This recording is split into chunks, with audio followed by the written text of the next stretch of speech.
All right. Don't worry. Here we go. Good afternoon. Welcome to Smudcast number 815, my love/hate relationship with anime. Another one of these videos. Let's see what this person's complaining about now. It's from the Hayze. Has almost 21,000 subs. This video came out just 3 days ago. Has over 2,000 views. And it is almost an hour and a half long. We are not going to go through all of it. I mean, yesterday was an exception. I'm not sure what to make of that because we were just sitting there going, yeah. Not going to like this one. It seemed like an interesting title, and then it turned out to be nothing. A subjective gobbledygook. Yeah, it's kind of sad to hear these people rant about other people's opinions. It's like, just don't listen to them. Do your own thing. You'll be fine. Mm-hmm. And they can't. And that's what it devolved into, and eventually just swearing at this category of straw men that they like to attack. In this case, it's a subjective take on what they love and what they hate about anime, which is fine if you admit, yeah, this is just my opinion, I have nitpicks, or maybe they're a connoisseur and they've got very specific concerns, and that's also fair. The problem with this video already is if you go to the description, and they've put the time signatures for all the sections they want to talk about. Intro, animation, and the 4 points I assume they want to talk about. Overuse of settings, which is not a problem in anything. That's like saying the genre of fantasy isn't a fantasy setting. It's medieval. Like, oh. There's too much post-apocalypse in deserts. There's too much. There's too many orcs. There's too many fairies in my fairy story. Okay, whatever. The problems with adaptations, that could be the adaptations from manga, that could be the adaptations from light novels, the webcomic, or even worse, they could be talking from anime to, I don't know, live action. That could be a strange argument. Last two are excessive length, which is a dumb, like that's one of the stupidest things you could say about anime. There's too much, like Monster is too many episodes, like 70 plus episodes. Like, I want more. Like, what are you talking about? Stop giving me good episodes. This amazing anime is too long. It's like, no. We learned yesterday that we need more bad anime. Oh, yeah. But so bad that we everything. can appreciate the few good ones that are out. As if there aren't enough. Remember how we used to love the slow burn of good stories, and then we finally got that in Monster, and we're like, oh my god, it's beautiful. Everything's so exactly where it should be, even though it's so big. You're like, oh yeah, it's so slow and quasi-Japanese, European, World War II. Oh, this is so great. And then it ends, you're like, oh, that was a journey. That was amazing. And then you go back, that's one of my favorite stories in anime ever, but this guy thinks it's too long. I'm like, all right. Okay. And the last one, which really is the biggest problem with me with these people, is women in anime, which is, I don't know why that's a problem in anime. I've never seen it as a problem. I think women in anime in the industry are treated very well. There's lots of great actors and animators that are women, writers that are women. It's one of the greatest industries. Anime has some of the best female writers on the planet. Yeah, it's so wonderful. Unbelievable. In any some context. Of the stuff is unbelievably good. Whether visually depicted with their bouncing breasts or behind the scenes as the writers, everything in between, it's pretty inclusive for every flavor of women doing every kind of job. Even women acting as men or doing the jobs as men, as the artists or the animators, the keyframers, etc. They're everywhere. It's great. It's a great industry. I mean, there's the great trope of the very slim woman being way too strong. Okay, I will admit the depictions of anime as superhuman, because you see the svelte, strong-looking girl, and she like lifts this big heavy guy up with her pinky finger. You're like, yeah, that's. Yeah, but that's all done for comedic reasons. That's why you also get the loli with the superpowers, with the super strength. That in itself is one. Droga no To had that, and it was executed well.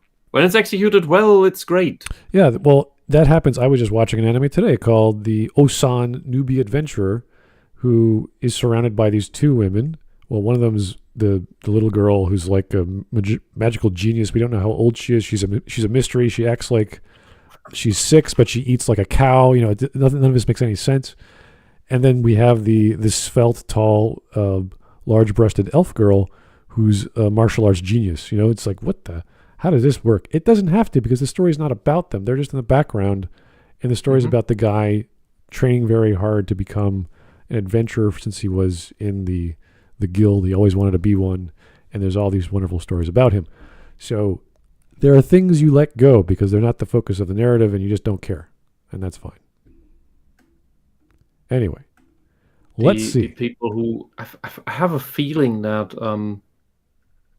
the people who complain about the women in anime are in part doing it because it is that very version of inclusive that they want to have, but they're upset that it's already there, which prevents them from building the narrative that they can get into it, so that they have an excuse to get the ideology into it. Oh yeah. Well, it basically always boils down to, they have women, but they don't do it the way I want them to do it. Maybe. I always thought it was the feminist sex negative view of, women are attractive, therefore. Oh, that's also there. Yeah. And I think that the men who complain are either trying to impress the misogynist feminists, or they are themselves upset that they can't find women like this in real life, which is rare, but I have encountered it. It's strange because we compare it to American CalArts style, and it doesn't really matter what kind of anime I'm watching. I could always tell, this is from the 80s. I like this better, just because someone took the time to draw, as opposed to the weird looking faces and the weird bodies and the strange animation of CalArts. I just don't find it. In many instances, I prefer the 80s, 90s anime, and there's only exceptional ones of the present day that I really like, and it's only the highest quality stuff. Anything below that just looks off because it's done so cheaply. I wish I knew more European ones, though. I wish I did, because France, Belgium, they have amazing comics and apparently animation, but we just don't get that in Canada to compare. And I don't know why. Maybe it's not popular, or maybe it's a licensing thing. What surprises me is that due to Quebec, you should have access to the French cartoons at least. Oh, and should know things like Lucky Luke and Is No Good. They have their own culture, and it's sort of this protective thing in Canada. So whenever you make a project, or let's say you want to make a piece of media that is artistic or whatever, they will get sponsorship from the federal as well as the Quebec government to do that. But you don't see that doing with imports. Like, I had no idea there's all these brands of beer and wine in Quebec, and they don't share it with the rest of Canada. You have to go there. And I'm like, what? They took the most prevalent trait of the French and kept it, which is being complete pricks to everybody else. Oh God, the Quebec, I can go on and on about the politics of how they're bleeding us dry, because they have these things called equalization payments where the rest of the country pays for a province if they're in the red. And Quebec has been in the red for about 3 decades. Yeah, holy shit! And I thought we had problems with our 3 languages. Yeah, we call that Solidaritätsbeitrag. It was invented after the fall of the wall, and where the western states of Germany have to pay for the eastern states to get them up due to the ruin that socialism brought, because socialism is shit. And but that all that money you're gonna love this YouTuber in puffs of smoke, because he made a video where he argues what is socialism, and I watched the first minute of that, and he says socialism means nothing, and I'm like, what? That's not entirely wrong. I'm quite sure. Anyway. I mean, it is hot air. It is all a lie. It is. Yeah, but it stands for something. If you're defining your topic and you say the word means nothing, I'm like, oh, that's not a good start. That's not a good start at all. I can make the argument though. What does the word mean? Zip. I'm like, no, don't say that. then he starts talking about Mao. Let's discuss this word that doesn't mean anything. He said, what? Yeah, it's not a good philosophical outlook to have this quandary of nothing. And what does it nothing mean? Let's find out. Like, oh God. Anyway, I'd say that's a clickbaity intro to the argument of it's a scam. Well, because when it's a scam, then it isn't what it pretends to be. It isn't what it advertises. It is something else. Anyway, we're not here to talk about that video. We're talking about this video. So let's You take started it. I was just bringing it up for context because I know you were going to say the S word, and I'm like, all right, let me just see what I saw about this guy. So you're preemptively doing it now. I have. My conditioning has succeeded. I went to the About page. There was nothing. Like, who is this guy? I have to watch something about him. So I found out about socialism. I'm like, okay, I'm going to stop watching now. Anyway, here we go. Trying to make it look... God, I'm fucked. I've watched a lot of anime in my time, and a lot of it was great. Google anime, and you'll find a huge number of well-drawn, high-quality shows. Tons of anime are incredible. Death Note, Fullmetal Alchemist, and Spy X Family were all amazing. The best anime of all time are also some of the best shows of all time, able to capture a profound sense of wonder and reverence that it's hard to find anywhere else. That was a pointless thing to say. But most anime are pretty bad. In this video, I'm going to be going over the long list of reasons why I tend to stay away from anime, despite the medium containing many of my favorite shows of all time. This isn't a hate video on the medium as a whole or the people who watch it. I don't think it's productive or... Okay, so a subjective Sturgeon's Law sort of take on stuff. Fair. I can at least respect that. Anime as a whole is always bad. It isn't. But there are a lot of issues I have that make me reluctant to start them. These are the many, many reasons why I don't watch much anime. Let's get started.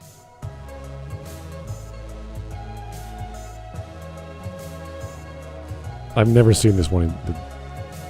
It looks gay. Figure skating. I've never seen that. I don't know what that is.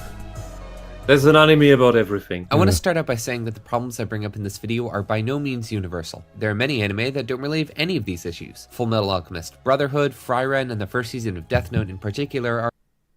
Frieren. It's even properly pronounced in the show. What is wrong with you? All right. I was just about to say, it sounds amazing if you say Frieren.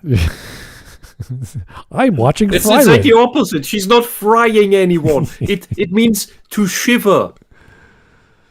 To freeze. She's freezing. All right. Let the guy go. He's not German. It's fine.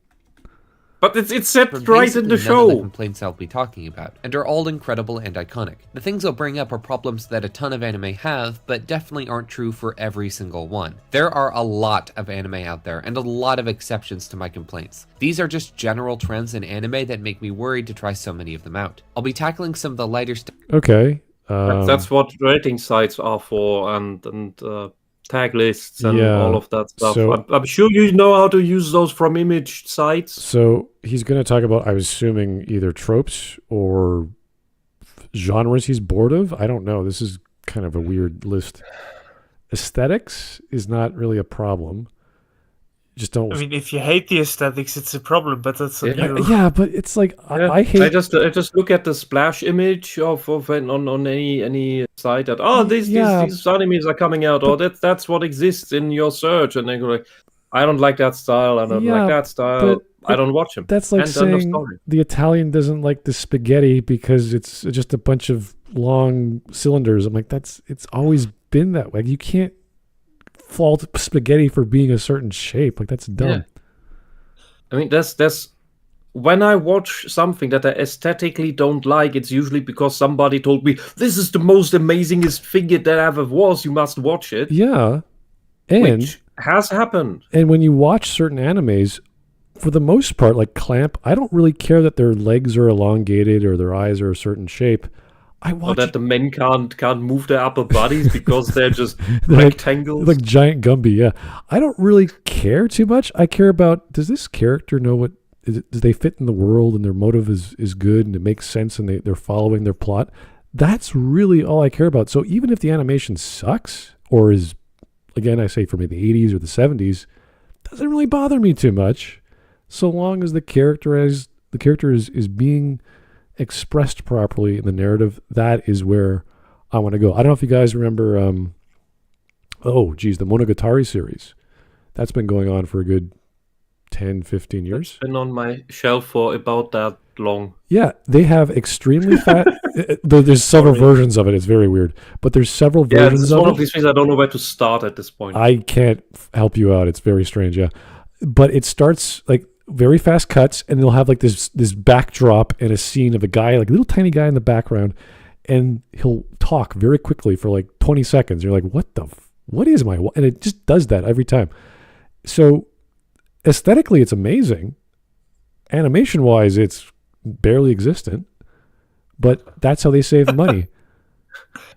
So and as long as the story is there, so long as it's fun and entertaining, I don't really care how many frames of animation, what color scheme, are the legs too long? Like that doesn't really bother me. Oh, speaking of which, the second season of Egypt Kami is out. Oh yeah, that's a cute aesthetic. Yeah, it's it's the best. Yeah. I'm gonna out myself and saying I watch extremely little anime because I read too many mangas. Yeah, that's a good point. So do I. Well, that means at least you get the end of the story. Oh well, come on. Every anime is not identical to the manga. So Then again, to be honest, but it takes years. In case of Elfen Lied, I wish I hadn't read the ending. Oh, come on. That was a great story. It's a great story, but it's so sad. Yeah, that's the beauty. These stories are so tragic, and to do that, you could only do an anime. I don't think you could do that story in live action. It just wouldn't work. It'd be stupid Hollywood crap. They did it. Oh, absolutely wouldn't. Yeah. Okay, so the second one, trends in plot and world. That's very, very specific to.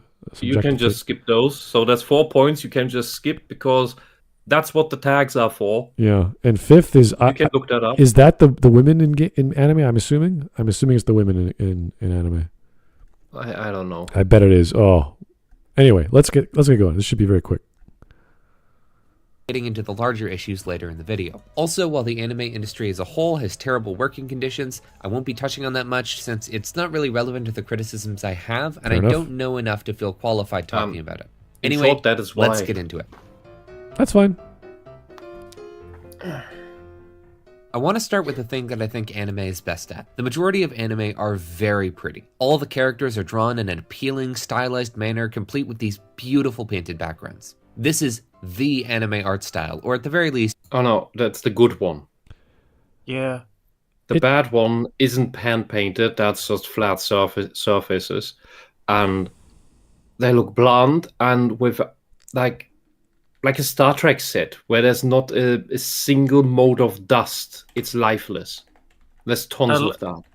I love the really bad ones where basically you have a scene, everything is a still except for the person talking, and once that person stops talking, it's a still of that person, and the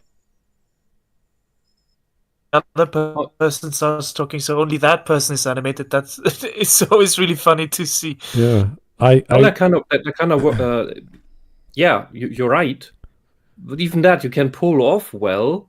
There was a scene in Gurren Lagann where you had Kamina and Yoko standing on the mech, and it was sunset, I believe, and you couldn't, because it's dark and they're slightly in the back.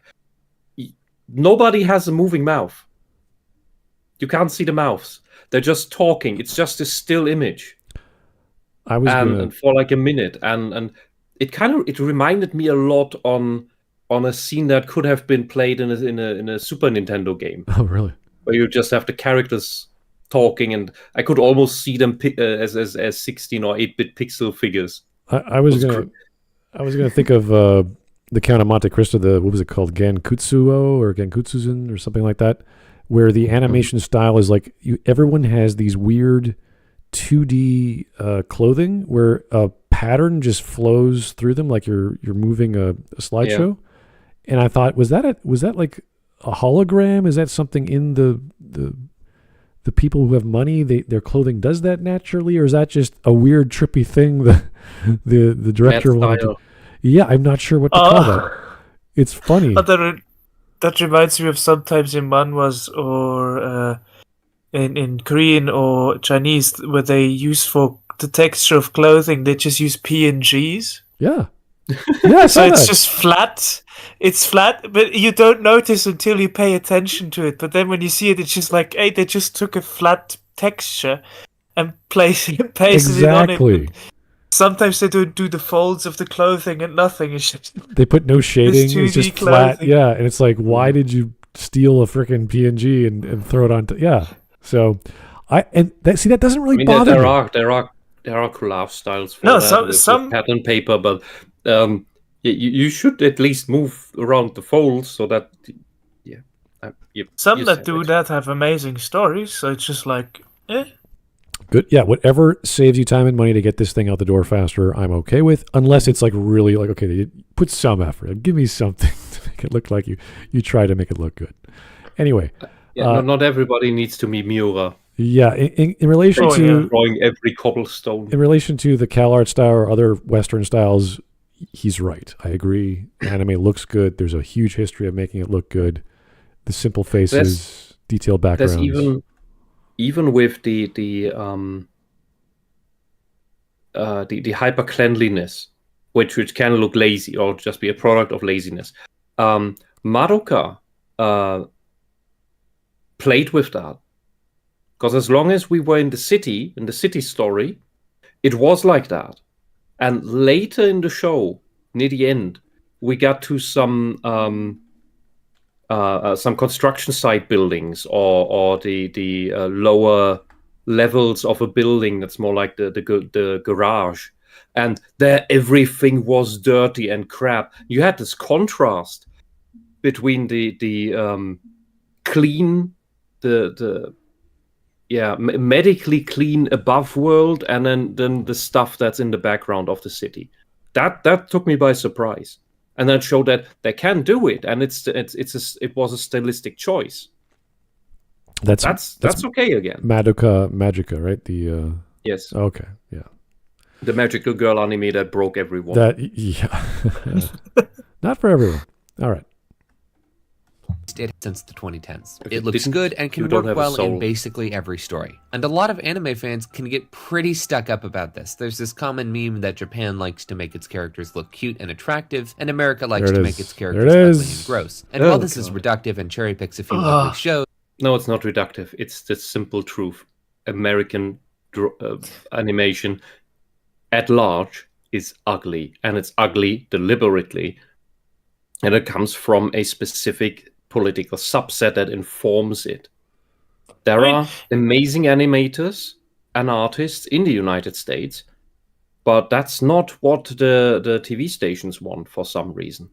They want this ugly ass, horrible, repulsive crap. Take The Simpsons, for example. In its heydays, it was an amazing show, but I wouldn't call it beautiful.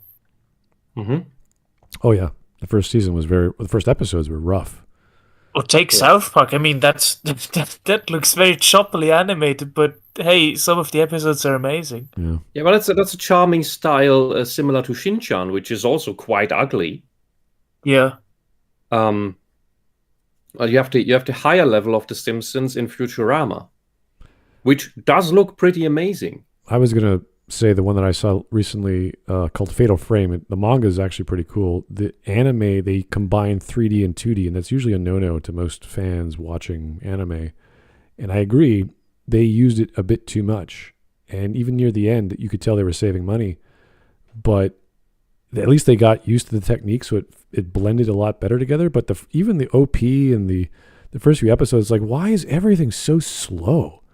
And then it transitions or jumps or cuts sometimes straight to 2D, and it looks way better. Like, what? Like your eyes just pay attention so easily, and your brain goes, "Yep, that's wrong." Oh, so one Western animated show that did the animation 3D and 2D mixing. They use 2D mostly for effects, and it looks amazing. Is Arcane?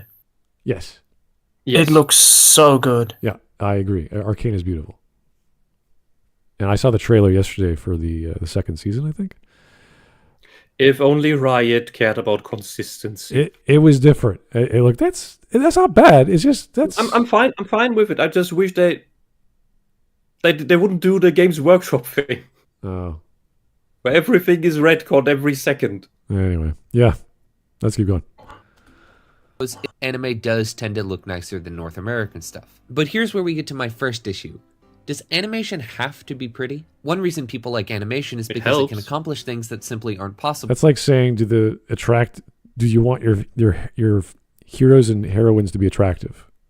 And I mean, it's about aesthetic. Does your aesthetic work? Humans like nice-looking things. Yeah, they just do. It's kind of the reason why we pay. Big is deliberately repulsive. That's a horrible aesthetic, and I already have to draw the line at Bob's Burgers when nobody has a chin and they all look like Beaker and like I can't watch that. It gives me feelings of disgust. I can't even care whether it's well written. I couldn't stand looking at it. I mean, if I was in charge of a show or anything, I wouldn't even ask the question. I would say, hey, heck yeah, we're going to make this look as good as possible. Yeah.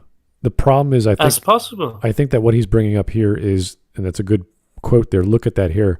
I have a huge problem with a lot of hairstyles in anime just because they're so silly.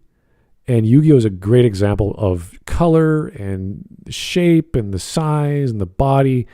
It comes to the point where every time you go to a fantasy genre and you're like, oh, we're primitive, we're medieval, we could barely melt steel, but you have a girl with like half her head is like purple and the other half is white, and you're like, how did you know to like get berries to mush them down and to dye and then dye? How did you dye your hair? How does it stay that way after it's wet? Like, is that like all these questions about color and dye just pop into my brain in a medieval setting, even with magic. If they don't explain the question is not how do you get it like that. The question is how do you get it to stay like that. Oh God, that's another physics problem. My brain just goes, magic. Yeah, with Yu-Gi-Oh, I always found his hair a bit distracting because it just, as soon as you see him on screen, I was like, how does that work? I find that annoying, but when he's in friendly mode, I can't look at the character. Well, how does he sleep? Like, how does he wake up and take a shower? Like, how does this? None of it makes sense. Is it like Lego hair? So it just plops it onto his... Yeah, it snaps it off. Yeah, that would make perfect sense. He goes to bed, he pops off his hair, and he has like this I don't know, chest of hairs. He just puts them down in the chest and closes the chest, and it's all perfect. And all anime characters have wigs. I would wish they're all cosplaying as themselves. I hope that were the case, because my brain would be so much happier going, oh, it makes sense. At least it's, my brain makes, the logical part of my brain goes, oh, fine. This goofy hairstyle that is impossible in real life. And I've seen the live adaptations of even Kenshin, which still looks goofy because of the hair. They try to mimic the anime. It still doesn't work. At least that's sort of possible because it's based on closer. Real hairstyles. It is closer, yeah. It's not like over the top, but still. Yeah, for me, I'll give him that. Hair is a problem in anime. For me, the hair color thing, I'm kind of at the point where I just accept that the hair color is gonna be weird sometimes. Yeah. Okay. Let's keep going. In live action. For example, you can give your characters hairstyles and features that would look ridiculous in real life. But in the animated world of their stories, it ends up being an interesting and recognizable part of their design. Animation as a medium is great because if you're a good enough artist, you can create a fitting and interesting trait for just about any character and have it work. And I think this is often a problem with the modern anime art style. It's so unbelievably common and homogenous that it's kind of impossible to overstate. There's some variation, sure, but for the most part, manga and anime artists draw in pretty much the same style, and I think this can be detrimental. For an example of a show I think does something interesting with its animation, let's look at Total Drama. Total Drama is a Canadian cartoon from the 2000s that recently got rebooted back in 2023. It's a parody of reality TV shows, particularly Survivor, where a bunch of 16-year-olds get stuck in a competition for $1 million, gradually being voted out until only one remains the winner. All of the characters are exaggerated. As a cartoon, that sounds even more reprehensible than any of these live shows. But to me, this style doesn't look distinctive. It looks like very much like a lot of Western animation that I've seen. It's this CalArts corporate art style, and I just hate it. I hate the animation of it. It looks like I mean, look at his hand. Yeah, no, it looks like you guys ever heard of Clone High? That sort of. It's like I got used to Tartakovsky eventually, because I don't like his style, but he's a great storyteller, and that's why I stuck with Samurai Jack eventually, and Primal. Yeah. But I will tell you, I am one of the few people who didn't like Tartakovsky's Star Wars, even though it's a great thing by itself. It just, for me, it did everything about Star Wars wrong. See, that sounds like, because of its overblown proportions that are all off the charts, and the timing issues. With Samurai Jack, those fit, because that was its own thing. That would be a problem for me personally if I was playing the game. If it was a video game with that art style, I'd be like, this doesn't feel like Star Wars. This doesn't feel like an RPG. This feels like a weird comic Western attempt at a visual novel or something. It would feel weird. It's just cheap digital art. Like there's no love in like this. Not even playing a Flash game back in the day. It would be something like lower than that. I'd be like, I don't like this. Anyway. Yeah, I have played Flash games in the 2000s on Newgrounds that look better than this. That's what I mean. Like that's the experience I would have, where people actually put 3D into their 2D sprites, and it was like, that looks good. Yeah, and Tyler Preston in the chat says Gravity Falls is Cal Arts, but the story is great, and the animation as well. The Cal Arts style isn't in itself bad; it's just absolutely overused, and it is not comparable to Japanese art style. It's just one cookie cutter thing that is used everywhere, and in most instances is also used so cheaply and full of animation errors. Like Star vs. the Forces of Evil is full of garbage. Steven Universe had animation errors, aside from being horribly written. But on the other end, you have Gravity Falls, and you have The Amazing World of Gumball, which does more than Cal Arts. Gumball does everything. It does every art style that it can incorporate, even 3D animation. Some characters are animated in 2s, others in 3s. And they're in the same scene. That's the crazy thing about Gumball. It's actually a love letter to animation. Well, one other thing I want to mention is that anime has some homogeneous elements, but they're pretty good elements. So it's not like it never. When I see a new anime or anything, I don't feel like, oh, it's the same art style again. I feel like, oh, it's similar but different. Mm-hmm. Okay. 3 minutes and 30 seconds. Types of real-life people. You've got the surfer, the goth, the one who's just a bit of a nut. You get the idea. And so it only makes sense that when you're making character designs for them, they should be exaggerated, almost more like caricatures than real people. And that's what they do. Harold is weak and geeky, so they give him these nonsensical green glasses and make him so incredibly thin that you wonder how he hasn't already snapped in half.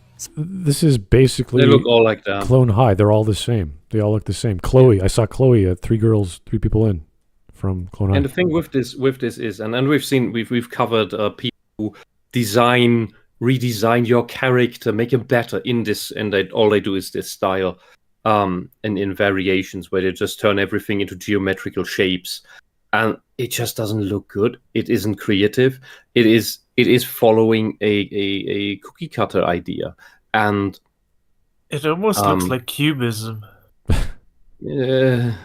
Mathematically, cubism has an entire science behind it, and that is not employed here. The origins do have geometry relation to other objects in the scene, so yes, but later cubism, it's a lot more surrealist. But yeah, I see what you're saying. Yeah, true. It's just seeing this character kind of reminds me of cubism because of how geometric everything looks. Yeah. The thing with anime is rather that the characterization, while you do have the color associations with hair, for example, a lot of work does go into clothes, into pose and everything, because all of that is what conveys character, just as it does with real people.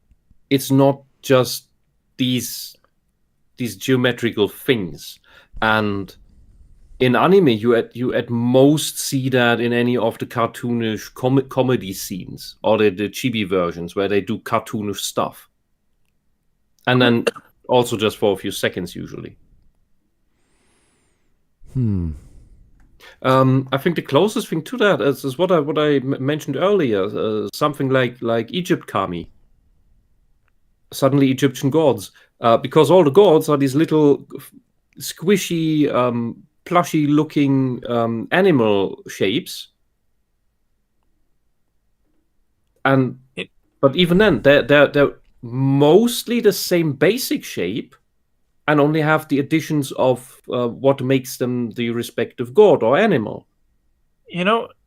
And I think that's the difference to this, because here they rely on everybody being a distinctly different shape. I have a very good example of my point with the right parts being homogeneous. As Studio Ghibli films, you can immediately tell if a film is a Studio Ghibli film, but you can also immediately tell which film it is. There's a unifying art style in them, but each film is different enough that you can immediately tell which film it is from. Yeah. It's a lot more noticeable, I would say, with manga, because that's one artist, for the most part, doing their own thing at different levels of skill, whereas a studio making an anime, everyone has to sort of do the same or try to do the same thing, and usually it's a lot of still images of blinking or walk cycles or...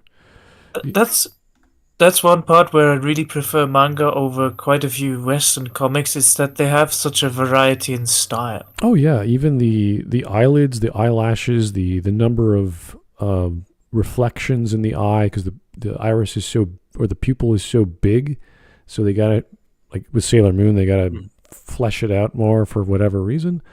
But yeah, you can really tell styles are different in the mangas than in the anime. I'll give him that point, because anime is not uniform, but if a studio takes it, all of that studio with the same director will make a very similar drawn and animated show. And Japan is quite creative with the eye variations, because if you pay close attention in Frieren, there's a very thin red line to Frieren's green eyes at the top.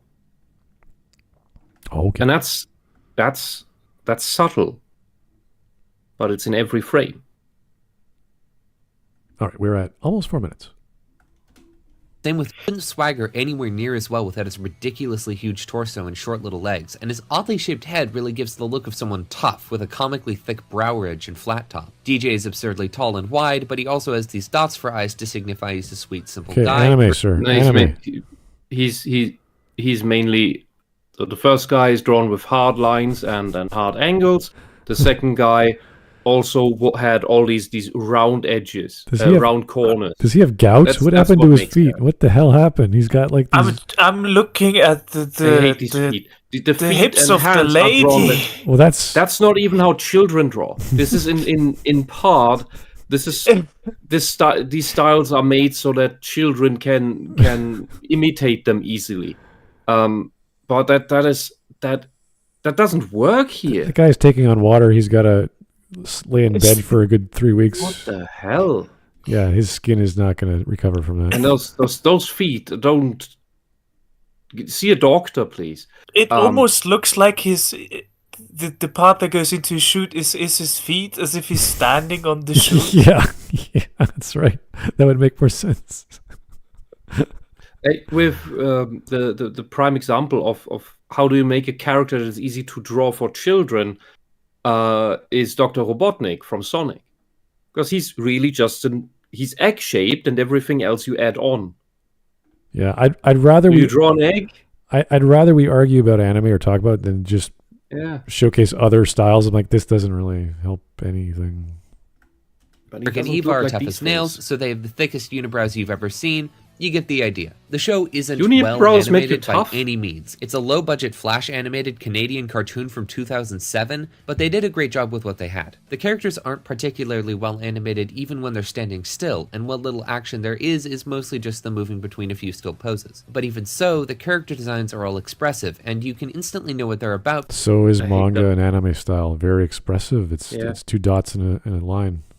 So I find the sentences they're not very animated when they're standing still quite funny.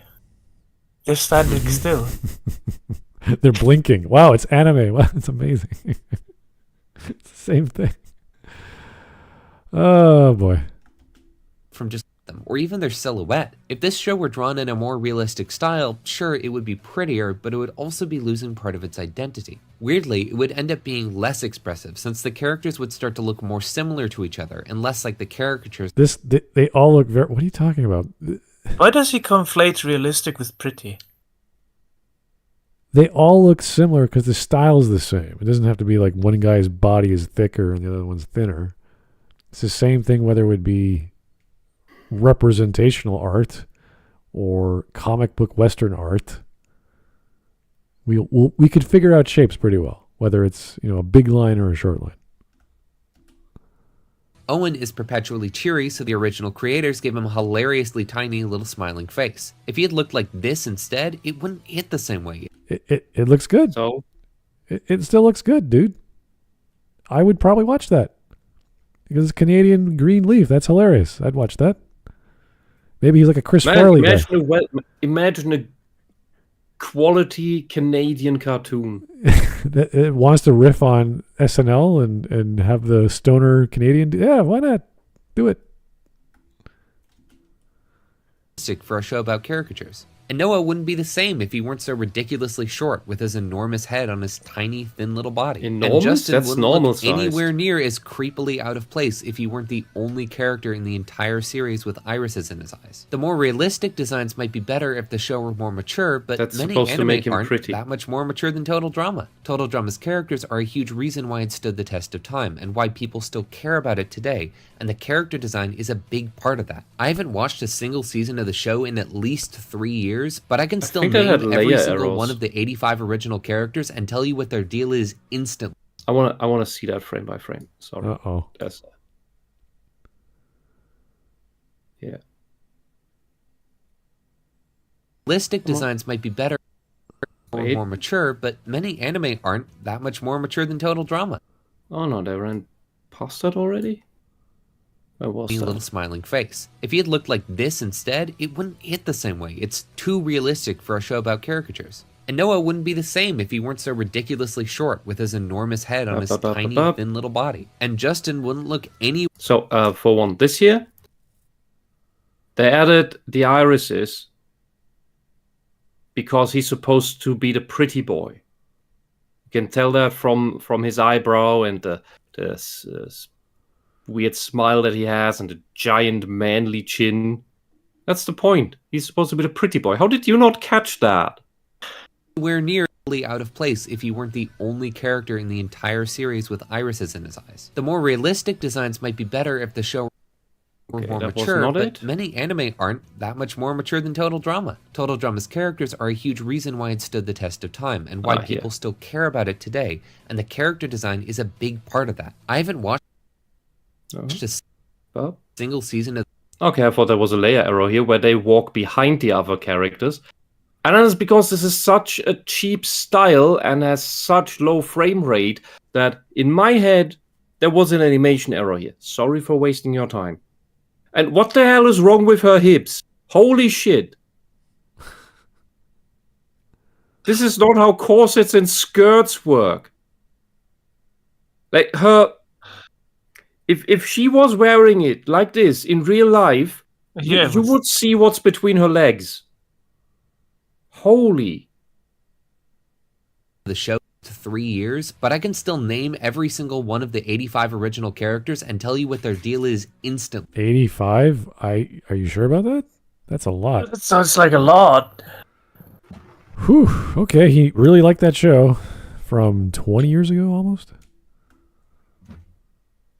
stand out from each other so much, and there are a lot of North American animated shows that change up their animation style quite a bit to better fit the stories they're trying to tell. Adventure Time is simple and surrealist, so every character has these soft shapes and dots for eyes. The Disney Tangled show completely changed the art style from the movie and now looks like a storybook. I genuinely love it. The Amazing World of Gumball is a weird screwball. Okay, what's the argument here? Anime is too uniform? Is that it? Is that it? I think that's what he's getting Can we at. skip ahead? This is getting nowhere. Oh, I want to hear him rant about the CalArts thing not being bad. I want to hear that nonsense. So it has really odd character designs and mixes 2D and 3D animation all the time. And I know people joke about CalArts style, but realistically, that's what, like 3 shows? And to be clear, no, there's way more. Most of them you just haven't heard about because they're so bloody bad. They're all like the Acolyte, but at least they're their own things. So they don't destroy anything. This isn't just true because they're comedy shows. For one, most of them can still pull off some pretty hard-hitting dramatic moments with its characters, but for 2, there's still plenty of dramas that have expressive characters as well. Daria, Batman Beyond, Samurai Jack, there are a bunch of them. Anime, characters. On the other hand, doesn't deviate. Oh, so these are all basically the same, but the CalArts thing is that's not. Okay. What the hell is wrong with you? Aren't anime characters super expressive? I mean, just watch One Piece. There are so many characters I can recognize that I wouldn't even associate them with the same personality, scenario, plot. Like, man, he's even putting realistically drawn characters on here with the. Like, look at the bottom right, the second one from the bottom right corner. That character, just like that, you could have in a US cartoon that is relatively serious. You would not see the distinction. You could argue some of the female personalities are similar because that's how they want young women to be depicted as. That's a good thing. I wouldn't say that's a bad thing. Why would you want crazy, horny, weird ladies running around? No, you want respectable girls you want to look up to. That's great.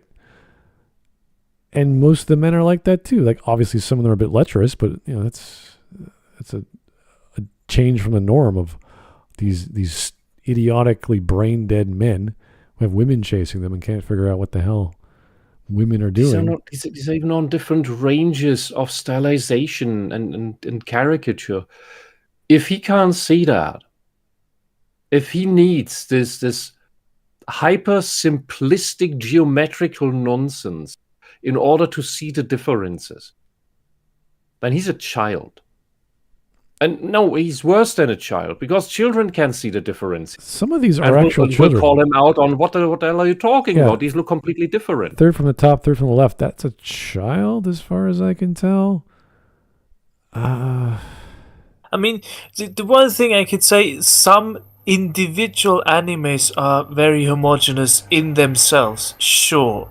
But overall, I don't think you can make the argument that anime is so homogeneous, whereas the West is so super diverse, etc. And, well, sometimes it's even for the worse, because some shows in the West are really incredibly ugly to look at. Yeah, I mean, I can tell... Well, you just give me on the top left you have Fairy Tail. On the middle right, that's Conan, I believe, and just below him you have the realistic guy. Yeah, I was. How are these the same? I was going to point out the vampire chick bottom left, fourth from the left at the bottom, and it's a guy that the teacher is like 2 from the right and 1 above. Yeah, that's the teacher guy who loves learning about extra species or interspecies. Oh yeah. Mm-hmm. And she's the vampire daughter, and she just bites things. She doesn't actually draw blood; she just bites things because that's her impulse. Yeah. And look at the bottom line. There's John Wick. It's definitely John Wick. Oh yeah. And compare that to Lena Inverse or Saber Mariona J. That's the same thing because we see similar things here on this chart. The funny thing is, he has Natsu from Fairy Tail as well, and he looks quite different than the other character from Fairy Tail. Yeah, and it's how they're animated, whether they're doing certain actions. I remember, like, when she bites people on the head or the arm, she's chibi deformed shape of, biting things, because she's not literally sinking her teeth into things. I mean, I think this is a great example for me is really One Piece, because there's so many different looking characters. One Piece isn't the consistency of One Piece's style is that it is not consistent in itself, but that it uses several styles in a consistent fashion. I've had this at the comic shop where people who got into One Piece, because there's a lot of people playing it right now, and there was once when a new guy was opening the boosters, he made fun of the cards, like, "What? Some of these look really pretty," and like, "Look at this sexy girl. What the hell?" And then you have this ugly thing. What the? Is this even the same? Is this even the same franchise? Yeah, it is. And I mean, they take full advantage of the devil fruit thing, where Luffy is super. Like, I mean, he is made of rubber. Of course, he's gonna be drawn very differently than like Zoro, who's super serious. It's just. Yeah, but then you have the guys who are like 3 buildings tall, and you're like, okay, is that a person or is that a mutant? Like, what is that? Or the cross dresses. Oh. I think what this is a complete failure at the leftist meme trying to get back for the CalArts looks all the same thing. I'm trying and to. It fails. I'm just trying to wrap my brain around what he's trying to get at here. Is like they all look the same. It's like, no, they all look very unique and different. And if you watch them, even if they have the same hair and same hairstyle and color, they're different personalities. There's not one personality I would probably match up with another, unless you're talking about a generic story where the hero is an idiot. There's lots of those, but even then, there's different flavors. You throw in the Demon Slayer characters with their crazy eyes. Yeah, that's true. Anyway, this is a strange take, and I want to know what he's trying to get at here. If you take all the different anime over the course of several decades, they'll look different, but that's only because the style has shifted over the past 70 years. But if you look at just the past decade or so, they're not all the same even inside a decade. I mean, Mashle looks so much different. Konosuba, the Magic and Muscles. Yeah, that one's funny. Oh my god, that one is funny as heck. Yeah, it's supposed to be like the whole thing is a joke. Like the whole episode is like, here's a whatever we a magic school with a guy who doesn't do magic. Like I'm watching a show called Wistoria. Exactly the same plot. Magic school, the guy doesn't do magic. They do this every year. There's some manga anime who does the whole magic schools. Dr. Stone is still a thing? Oh, yeah. Okay. Or it reminds me of One Punch Man, which varies with its animation very much depending on what's the point of the scene. Yeah. It's like if it's supposed to be silly, it's drawn silly, and if it's not supposed to be silly, it's drawn very serious. Or sometimes it's drawn very serious to make it silly. So it's just... Yeah, and then you have the amazing fight scenes where you need everything to be drawn, and that's the point, or else you would have a shitty looking fight scene. So I don't see a problem with animating when it's necessary, but if they don't animate or they rely on 3D or they do poor 3D, then it's like, okay, this is not working, not because you use the wrong technique, it just doesn't look good for all kinds of reasons. So I'm not against Mashle looking like another Harry Potter ripoff, or it doesn't bother me. And Libra Wolf in the chat brings up Lupin III, that has not changed much in its entirety, and it's great. It's great because for that. And recently I watched the Gravestone of Daisuke Jigen, and that one struck me as odd because while it has all the beautiful animation and beautiful backgrounds that Lupin is so known for after the second season, it's a much harder style. It's more gritty and serious. It has harder angles in the characters, but it's still the same characters. It still has the same wit about it and everything. But it's at the same time it's this much darker noir, and it's great. All right, but it's the same. I mean, it's the same but different in the right way. Look at JoJo. JoJo is drawn so much differently than many other animes. So you can just get as many examples of creative and differently animated animes as you can find Western animation. Yeah. Who'd have thunk it? He will probably complain that Ranma and now the name escapes me. Well, he's not even bringing up the concept of genre, and these are all shoujo or shonen or that age range.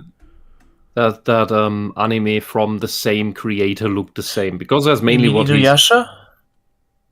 For example, there's also, what was the one called with Lum? Invader Princess. What the hell was it called? Invader something. Yeah, but they all look similar because they're done by the same person, and they're all made big impacts. Oh, it's Urusei Yatsura. That's what it was. Urusei Yatsura. Yeah. And so, of course, they influence other upcoming artists, children who learn to draw because they draw those characters. But then they develop into their own styles. That's a developmental process. And the Japanese animation world is much bigger than the Western one. I think we can agree on that one. Oh, yeah. All right. Here is the thread knot. Hey, sir, how you doing? Thanks for the 5. This guy really trying to say all Japanese people look the same. That's no, he's talking about anime. He's not saying Japanese people. Let's not conflate his hatred for anime for his potential broad brush painting of the Japanese people. That's not a good thing to conflate. If you can't tell the explosion loli from Lina Inverse, something. Oh, Whisp. Where'd you go? What? Hello? There you are. Hello? Yeah, you were in a rant and just gone. I think YouTube didn't like what I was saying. Oh, okay. I only heard explosion lolly, and then you kind of. Yeah, I was like, what? If you can't distinct between her and Lina Inverse, something's wrong with you. Okay, here we go. It looks very, very similar. You look at a lot of the shows since the 2010s, and almost all draw in the exact same way. Look at the 3 top that look so different from each other. Holy shit! We don't even need to tell him about Shin-chan. Yeah, how about all the high production like Jujutsu Kaisen or Demon Slayer is a good example too. Chainsaw Man, all these really high production values, and you could say Jujutsu Kaisen and Chainsaw Man, the plot, the characters, pretty similar in some cases, but individually very different, very different. He's just openly lying now. We don't need to bring up Made in Abyss. He's just lying. He's telling us to not trust our lying eyes. Tone. This one's about cooking, this is a fantasy in another world, this is about warriors in ancient Japan, and this one's a romance, and yet they're all using the same line work. No. Are you joking? No. Are you serious, sir? You think this is the same? They look very different. Look, you have your fat caricature kid in the top left. Who's smiling? I would never think of Konosuba and that Shokugeki as this like the same art. My brain does not equate. They don't even have the same number of heads, and you'd say they have the same proportions. Maybe in this picture, the girl on the top left and the boy on the bottom right have the same angle of their face and their head. You could say, hey, those are similar. And I'm like, yeah, art style, position-wise, you could say that. But differently shaped head, differently sized, different hair color, different hairstyle. Obviously, they're a girl, they're a boy. No, I don't think they're similar at all, sir. They never send people like this hunting. They either don't return because they die, or they kill the wrong animal because they just look the same. It looked the same. They come back with the vegetables they killed. Oh dear. Yeah, it has living cells in it. Method, and they're all about equally saturated. Every single one of these characters looks like Not they even could exist that. in the universe of the others. And what that means is that the animation... Look at Konosuba is this bright colored contrast thing. The thing in the bottom right is desaturated. They're all very similar colors. That's not even remotely what you say and what you show on screen does not match. It's like there's some dysphoria between what you say and what you show. If you at least tried. Yeah, this is weird. Yeah. Because you can find stuff that looks similar if it's by the same people, but as soon as it's different teams working on it, sometimes even the same team can. Like Darling in the Franxx and Killer Kill is made by the same studio, but they look very differently. I mean, this doesn't pass for the truth. Not remotely. There's no logic in what you say. Isn't really working to help any of the messages or styles of these stories. None of them stand out. The animation isn't adding any. Konosuba doesn't stand out? You don't think the animation of Konosuba doesn't add anything? Have you seen the explosions? Have you seen the frogs eat everyone all the time? They're always pulling their friends out of the frogs every time. Well, mainly Aqua. I know, but I'm just saying, like, the animation doesn't add to it. So fighting scenes. Oh, this just reminds me of Kobayashi-san, where it's just a slice of life. But as soon as the fighting scene starts, the animation just takes up 10. It just goes up to 11, and it's just amazing. Mm-hmm. It's just... Yeah, but that doesn't add to the fact that I'm watching something, and that is in contrast to Castlevania, this horrible fraudulent cartoon from Adi Shankar, where the animation is always bad, except for that one time in the archive, in the library, where the page of an old book is turned and suddenly the frame rate goes up to 60 FPS for 2 seconds, and then it's over, and then it's back to everything animated on 2s, including the fight scenes. Is he arguing the art style is not helping the storytelling, or the animation? Freeze. I don't get it. I'm not sure what. Let me rewind that. In the universe of the others. And what that means is that the animation isn't really working to help any of the messages or styles of these stories. What does that mean? How is the animation helping the style of the story? Isn't the animation part of the style? I don't know. What does style of a story mean? It's just word salad. The style of a story is not helped by the animation. I don't even know what the art style, the style of storytelling. What is that? You know what? I'm not gonna care about anything that somebody tells me about drawing and animation and style who doesn't know how to draw in neck. In neck the lines go straight down. There's not this weird curve shape there. I do like the Japanese aesthetic of less is more, and you have these weird silences, like a 10-second silence or a pause where the master is looking down at his student and he's just glaring, and you're like, what does that mean? And it's like, I don't need to know what that means. The student in the story has to figure out what the hell's going on, and I'm just watching it. It doesn't have to be a philosophical moment when you're using silence or stillness or whatever, but that's part of storytelling. It doesn't have to reflect the style of a certain scroll art that maybe that could be depicted on, or a futuristic setting, the technique of a cyberpunk scenario. I don't think that's the point of the animation. And if it is, we as the audience would have to pick up on that visually, as the art itself would tell its own story, not that the art itself would be like, look at me, I'm the Renaissance. Ooh, I'm Rococo. It's like, no, we don't care. It's silly. What a weird flex. This is not telling a good story because his hair is blowing in the wind. You're like, what story? What story should it tell? They all look so similar, which doesn't help them with telling their story or style. Just how?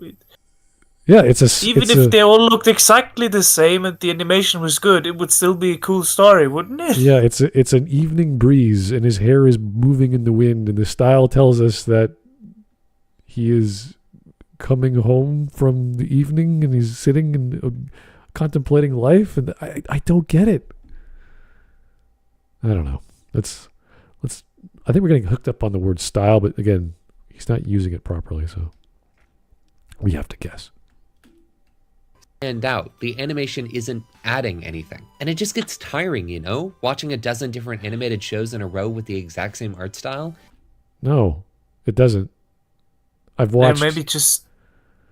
They're not even remotely the same art style, and not animation style either. I watched... There's... I've seen... Couldn't choose more different titles. Yeah, this is strange. There's a bunch of animes I watched, and I said Failure Frame, 3D and 2D, I Parry Everything, higher budget 2D animation, Osan, fighting anime. There's a few others. The Time I Got Reincarnated as a Slime is in its third season. I didn't really watch that. But Wisteria is other high budget quality, very, very high action. Yeah. All different art styles. Not a Ghibli movie.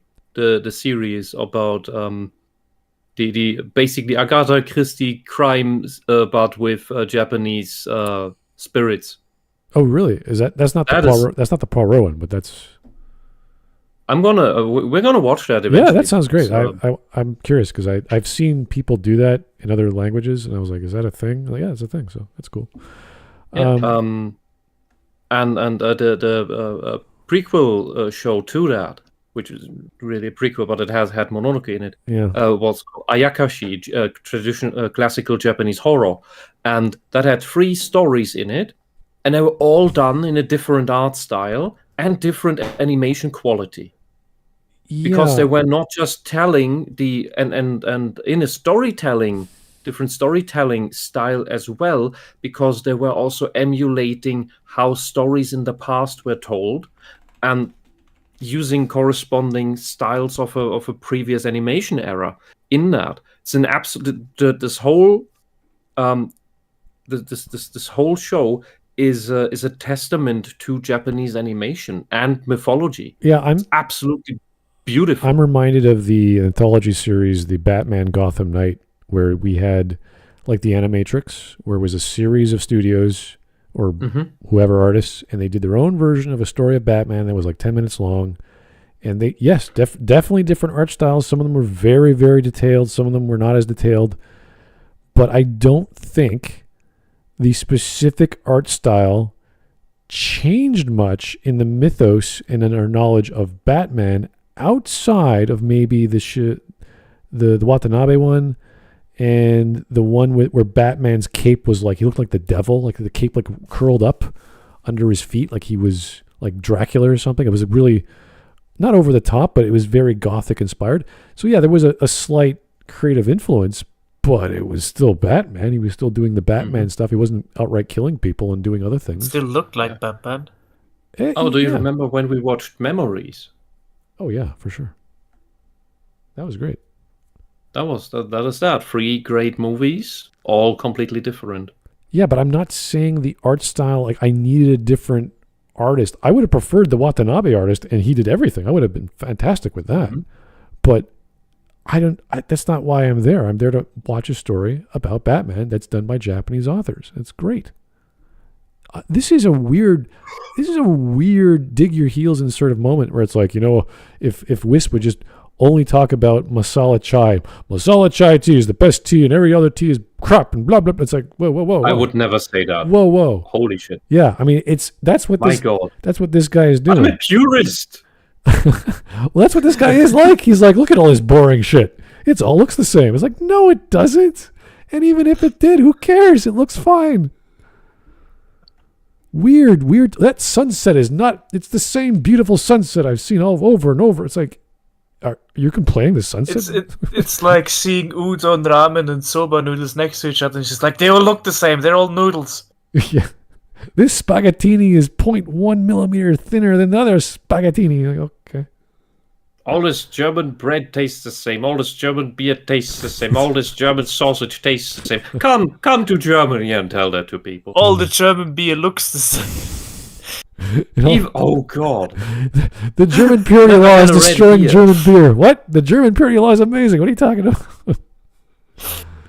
Oh my God! Yeah, that'd go over very well with the brewmasters there. Like, excuse me, we've doing that for 300 years or 400 years. It's amazing. Yeah, I think our previous assessment is right, that this is a person who needs these hyper distinct geometrical shapes to be able to notice any differences. Yeah, Clamp has to be like twice as long arms. You know, you need like a really like squiggly legs running across and animating. You know, just over exaggerate the super deformed when they go to super deformed. Like everyone's like super like tiny, chibi. So the pattern recognition of this person doesn't work. I don't know. I think it's they're so into anime and they're bitching about the stupidest little things. Like I don't think this person is into anime. I don't think so either. Okay, maybe. I don't know. I'm a little concerned. We're going to go for another 2 minutes here, and then we're going to skip to the end where there's the female thing, because I think everything in between is going to be crap. So.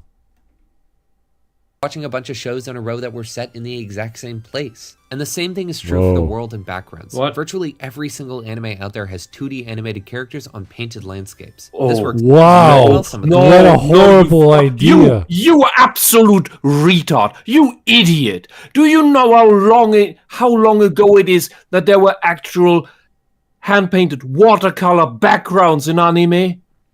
Frieren brought that back in high quality. The last time I've seen that was in Mushishi, and that's about 15 years ago.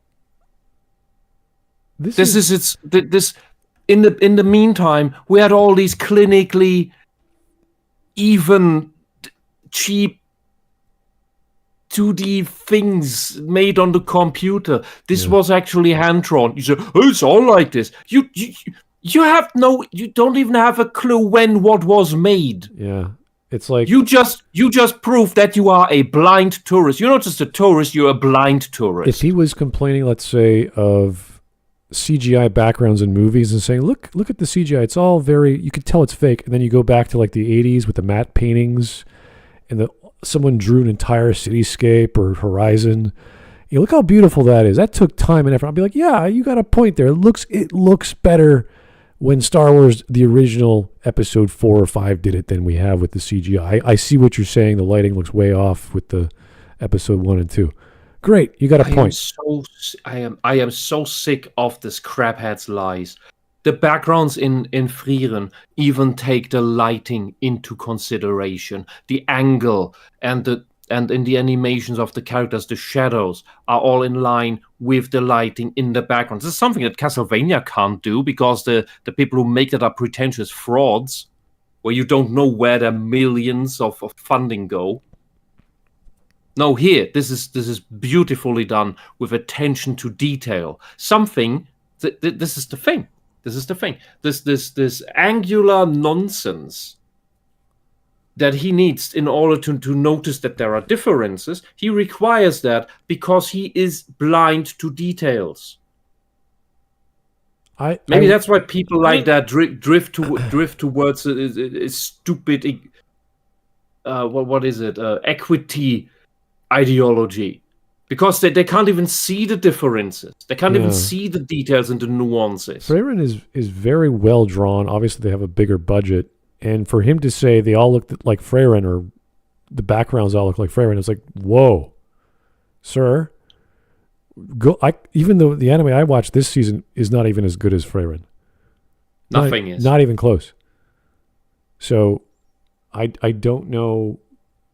I could take some screen caps right now of Fatal Frame and Osan and a bunch of others. The only thing that came close was Demon Slayer, and that's because it has an all-out high quality, but it puts much more often its money to the animations. For the fight scenes, yeah, exactly. So Frieren does the same, but Demon Slayer has more of them. Frieren is a very quiet. You need much more budget to do all that kind of series for sure. Same with even Jujutsu Kaisen didn't break the budget, but I would say definitely Chainsaw Man. Every episode, they put so much money into that anime. They had different closing musics. It was just so crazy they put into that show, but for good reason. It's very entertaining. So I should watch Frieren. I've only read it thus far. Oh yeah, you'll fall in love with the animation. The manga is obviously a little bit better, but the animation's great. Yeah, it's fantastic. which is a pastoral fantasy about its ancient and bored main character finally finding meaning in life, and marveling at the wonders of nature and human connections. It's a show that takes place after the big... You just showed that the camera turning around the crystal. And you write this off. As always, the same animation. You know what would be a good thing to say about the show? The ending credits to Freyren, because then you could see the contrast of what the hell, why did they have those ending credits? of such strange, whatever was it? Not sock puppets, but what are those? It's a stop motion style. Yeah, it's like this is awkward. It feels creepy. I like the first one. I like the first one much more. Oh well, that was there was all metaphor in that. Oh, I get the symbolism. All the plants were references to the hairstyles, to the characters. And we don't even know halfway through the story who she's walking with, because that's not what the story is about yet.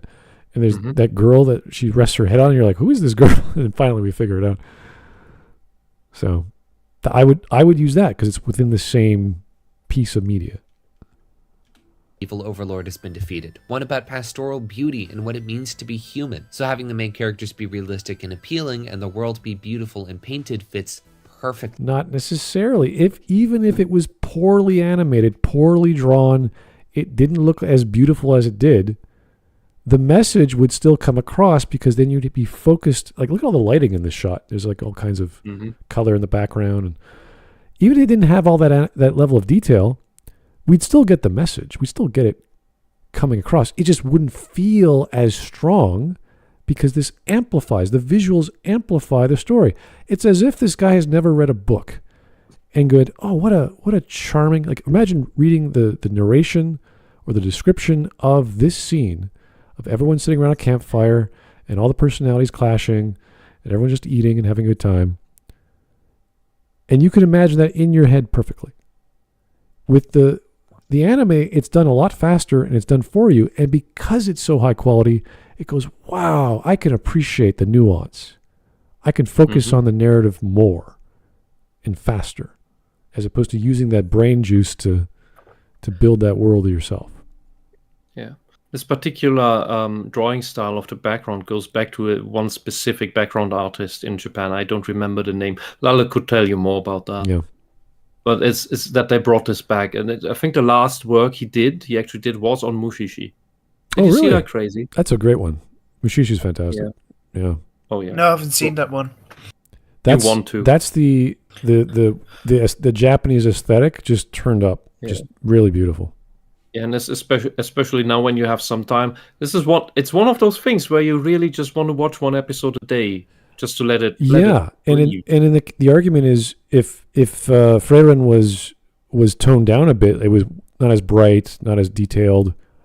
Yeah, it wouldn't have the same impact, but the message of the story, the themes, all the things that you appreciate a story for would still be there. You'd still feel the drama. You just wouldn't cry as much if you were crying in the first place. So I don't get the argument. It's just such high quality.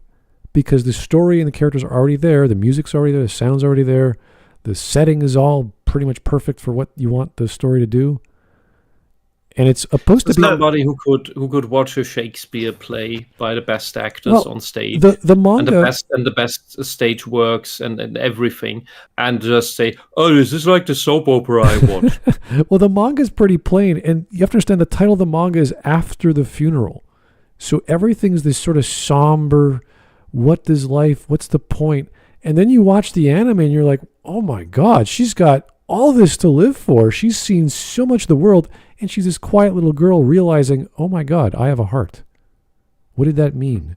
Did I love that boy? Did that boy love me? What was that all about? And you're like, oh my God, what the hell have you been doing all these years? And it's so sad. And she's just the stupidest little girl running into treasure chests and finding spells and silly, cute things. No, look, Smud, you clearly don't get it. Nostalgia. Freyren looks exactly the same as Jojo, which makes it boring. She's Giorno, exactly. She's play the golden wind thing. Here we go. Oh God. All right, we're gonna go for again. We're getting so much entertainment value out of this crazy take. Go for another minute or two. applies to many Studio Ghibli movies, which tend to feature the simple beauty of nature as an important theme, how it can be both majestic and terrifying. Is it not running? But even then, I think Frieren could have done something a bit more special, even if it were just with the main character herself. Hello? For example, I feel like having Frieren specifically be drawn linelessly could make her feel more timeless. Can you see the Whisp? Are you there? What the Whisp. Can you hear me? I can hear you. Yeah. Okay. Then I'll reload the watch together because I am stuck on 7:45. All right, we are at 8:04. And wait, I have to hit F5, and then the browser takes a while. All right. The argument he's making, and he actually took this in Photoshop. He cut out the black lines for some odd reason, and he's saying this is better. It would look the black lines of Frieren as a character in the drawing. What? Black lines. Oh, so that it's just the wonky colors, so that it turns into like color mush. The cell shading technique that you use from line art to video game, he took out all the black lines, and he's saying this would work better because of the theme of the story or whatever story. Make her look more distinctive for something. Is he on drugs? I don't know what he's getting at here. This is a silly thing to say, because all you're doing is saying, let's get rid of all the outline. And he brought up Ghibli movies, and as I said, yeah, they look all similar because they have a similar style, but you can immediately tell. You can immediately tell which film it is. I mean, he showed Nausicaa or Nausicaa. Yeah. Man, all the Picassos look the same. Why would you want a undefined or faded color scheme in animation when things are moving? I don't understand that. Now, you could say that as an example, if you take the Swiss artist Albert Anker, he did realistic paintings. Yes, all of his paintings had the similar style, but they look vastly different from one another. In tone, in lighting, in just everything about them can be extremely different, even if they're done in a realistic art style. Okay, I see it now. This is horrible. This does not fit the story, you bloody idiot. I'm not sure how it would, though, even if you... Like, what does taking out the black outline of a character, how does that make the story more or express it better? Yeah, but what would benefit if you do it only for Frieren? She would just look different, and everybody would go like, "Why is she drawn differently?" The entire point. So the point. One of the points of the essences of Frieren is to take care in every detail about everything. So if you want to make these style arguments, to draw this in a style that is very minute, cares about every detail, isn't just this, oh, let's splash some color on the screen and make these generic flat shapes as we see in these American cartoons. That would not reflect what the show is about.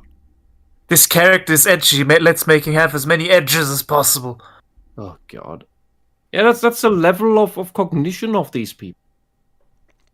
It's pathetic. If he's saying get rid of all the black outline, then it's like that's a preference. It doesn't make it one way or the other. Everything will be more faded. That's true, but that won't resound the theme or the message or the plot more. It'll just look different.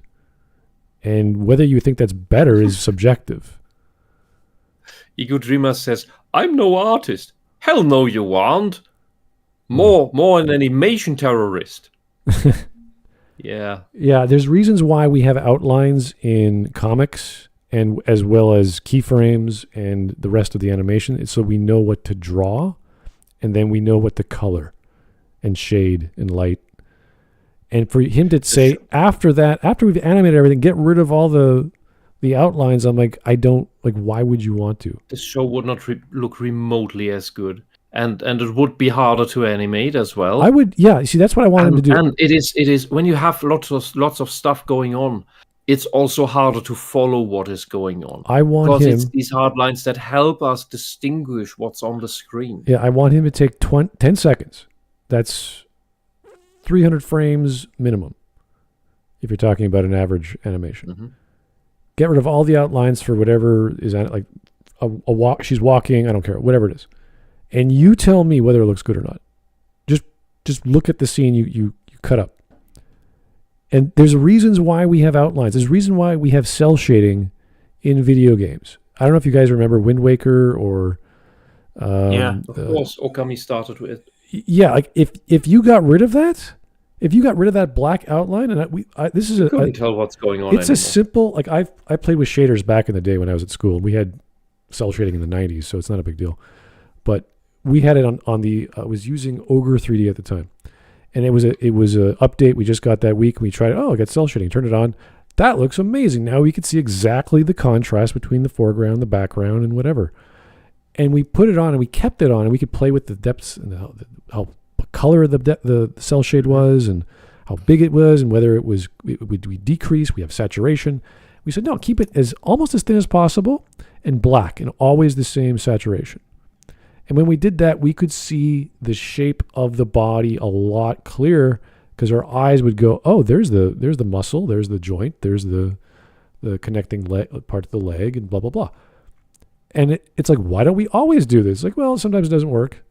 But if you're doing anything fast, you need that definition. You need that outline to show like a walk cycle, a run cycle, jumping, running, when the screen is shifting around. So that's basic eye movement. It's nothing. There's nothing complicated to understand. You don't put a color foreground the same as the background. It just doesn't work. So in this case, you can see, like, look at the wall, the black wall, and then the gray wall. I can't tell her right ponytail on the right very well from her left, for obvious reasons. Yep. The problem is here that the background being blurry doesn't help enough. Oh God, don't even get into that. That's another shading technique, or that's another filter technique. It's like this guy has not studied animation or anything related to visualization for optics. Or anything really. He couldn't tell you anything about color theory in how you set up a scene and give it depth either. Yeah. Which is why he does this nonsense. All right, let's, again, I'm trying to get through the minute because I want to jump to the point number 5 because we're going to skip the rest because I think it's going to be a waste of time. Something simple like that. Still, overall, the style works very well for both of these. But on the other hand, if you're making a funny action show about beating up monsters, do these painted backgrounds and realistic character designs really fit? And also, yes. Do they have to be painted and realistic in the same way every time? There are plenty of ways. You are the one who wants everything to be the same. You are the one who says that every comedy show needs to look like CalArts or some bullshit. You are the one who wants stereotypes. Just one question. I never when I saw Konosuba did I think, wow, that's a realistic style. I never thought of the backgrounds. This whole contrast, this whole contrast of absolutely breathtaking scenery that is in this quite realistic, usually watercolor style, that's been a staple of anime forever. It's because it's so stuck in my head. There's one absolutely breathtaking sunset in Saber Marai on a J. But the characters are drawn in this almost cartoonish style. And you have Lupin, which does it in this almost realistic, if not realistic, style where you could hang the backgrounds into some art gallery and people would think, oh, that's some amazing artist who makes realistic perspective paintings of the Louvre with light that plays on the windows and on the water. And then you have the Lupin characters who are drawn in this funky style. Look at the picture he's showing on screen and saying he'd consider both of these to be realistic. The left side for me clearly is not realistic. That's stylized. To call it realistic is insane. This guy is an idiot on I don't even know on what planet. Yeah, remember the various explosions we saw in Konosuba with Megumin in the background is just totally evaporated in this massive cloud. It's like, yeah, that we don't need that detail. We need that faded. We need that less colorful. It's like, no, it's amazing. That's what you're blowing the budget on, these crazy animations. Because it takes away from the comedy. It's like, no, that is the comedy. That the freaking explosion blows up a castle every day. This is a weird.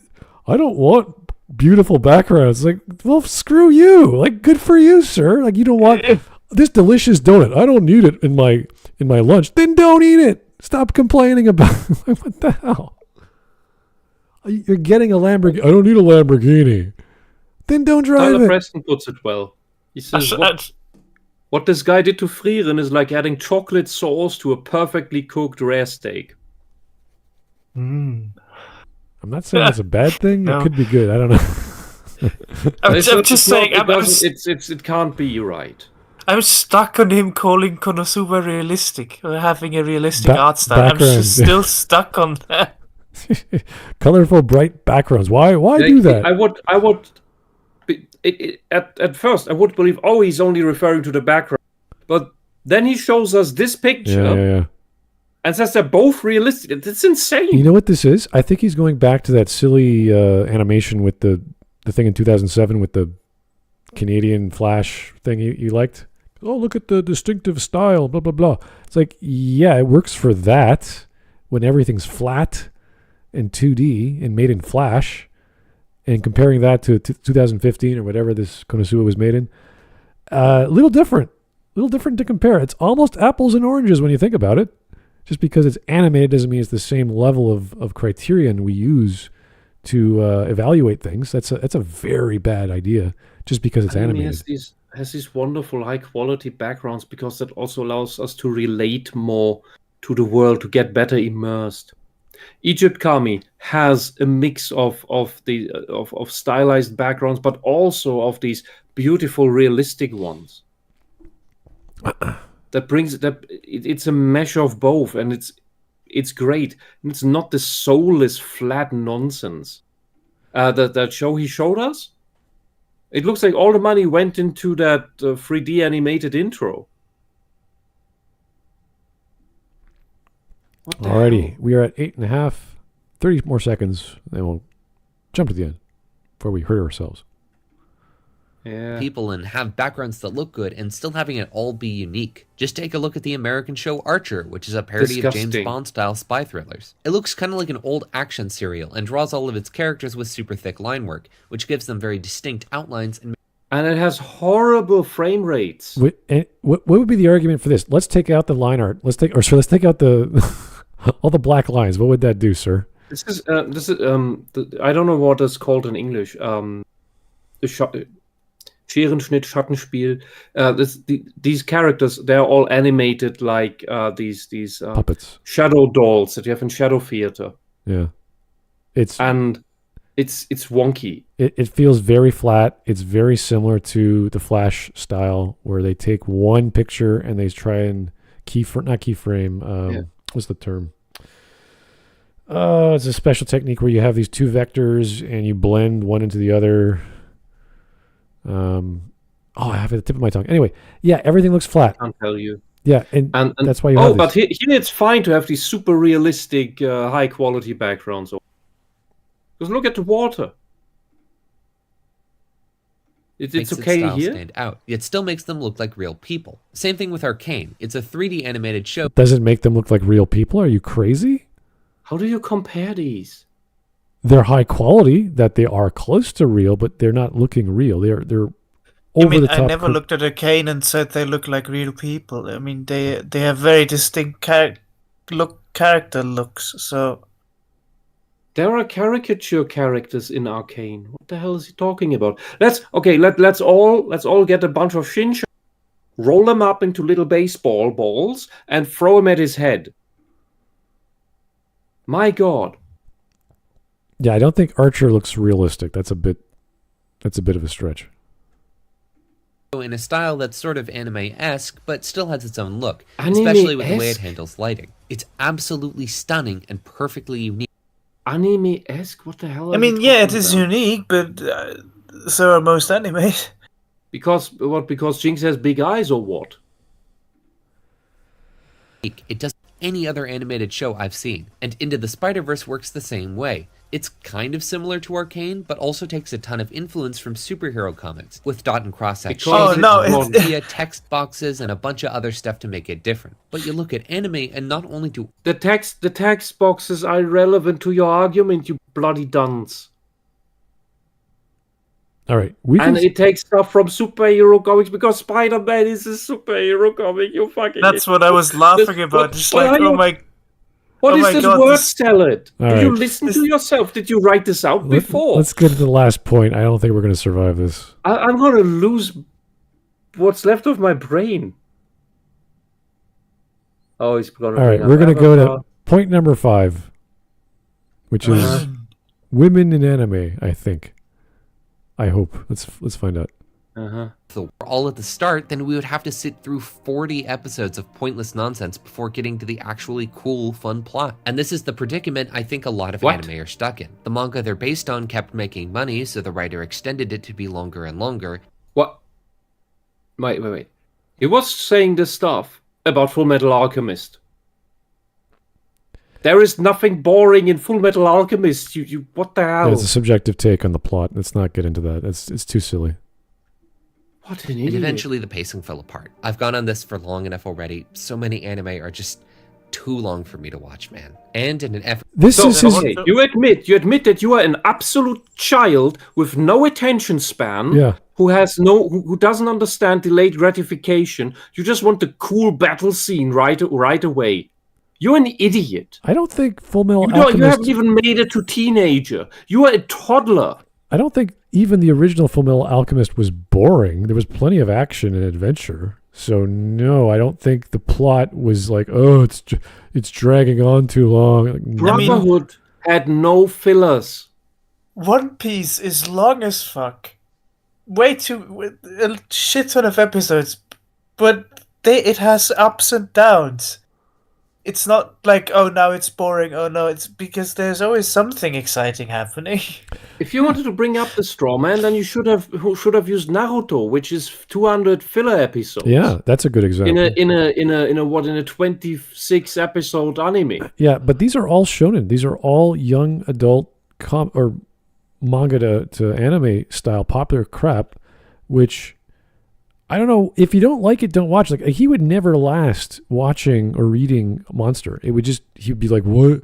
Why is there another side story on this character I don't care about? Like, I mean, some things are long. I go back to One Piece because it's one of the longest ones there is. I've read through the entire thing, but it was entertaining the whole way through, at least for me. I think he's addicted to dopamine highs. And these things don't give it to him. Which I do not understand. All right, someone said in... Amazing throughout. Anyway, I want to get to the woman on the gaming because I hope it's coming up. If not, I'm going to be screwed and get pissed off. To make it end up the same way, I'm going to move on to my final problem, the single biggest reason why I don't watch much anime. It's probably the most obvious one on this whole list. Be warned, this one is going to get a little heavy. Sexism. No. Is it the boobs? I think it's the boobs. Attractive women, hair. Jealousy. Oh God! Why are there women eyelashes, in my animes? Japanese female voice actors. How long is this title card? Full Metal Alchemist is my favorite anime of all time. It's a beautiful story. But you said it's 40 episodes of nothing. But Winry has two big tits, guys. You can't appreciate Full Metal Alchemist because her boobs get in the way of my enjoying pleasure. She has teacups. Smud, you're misunderstanding. It's not the fact that she has big boobs. It's the fact that there are women in it. That's the problem. That the women look like women. The story of two brothers. There's too many women. If I read one of my biggest problems, women in anime. So you mean that it has women in it?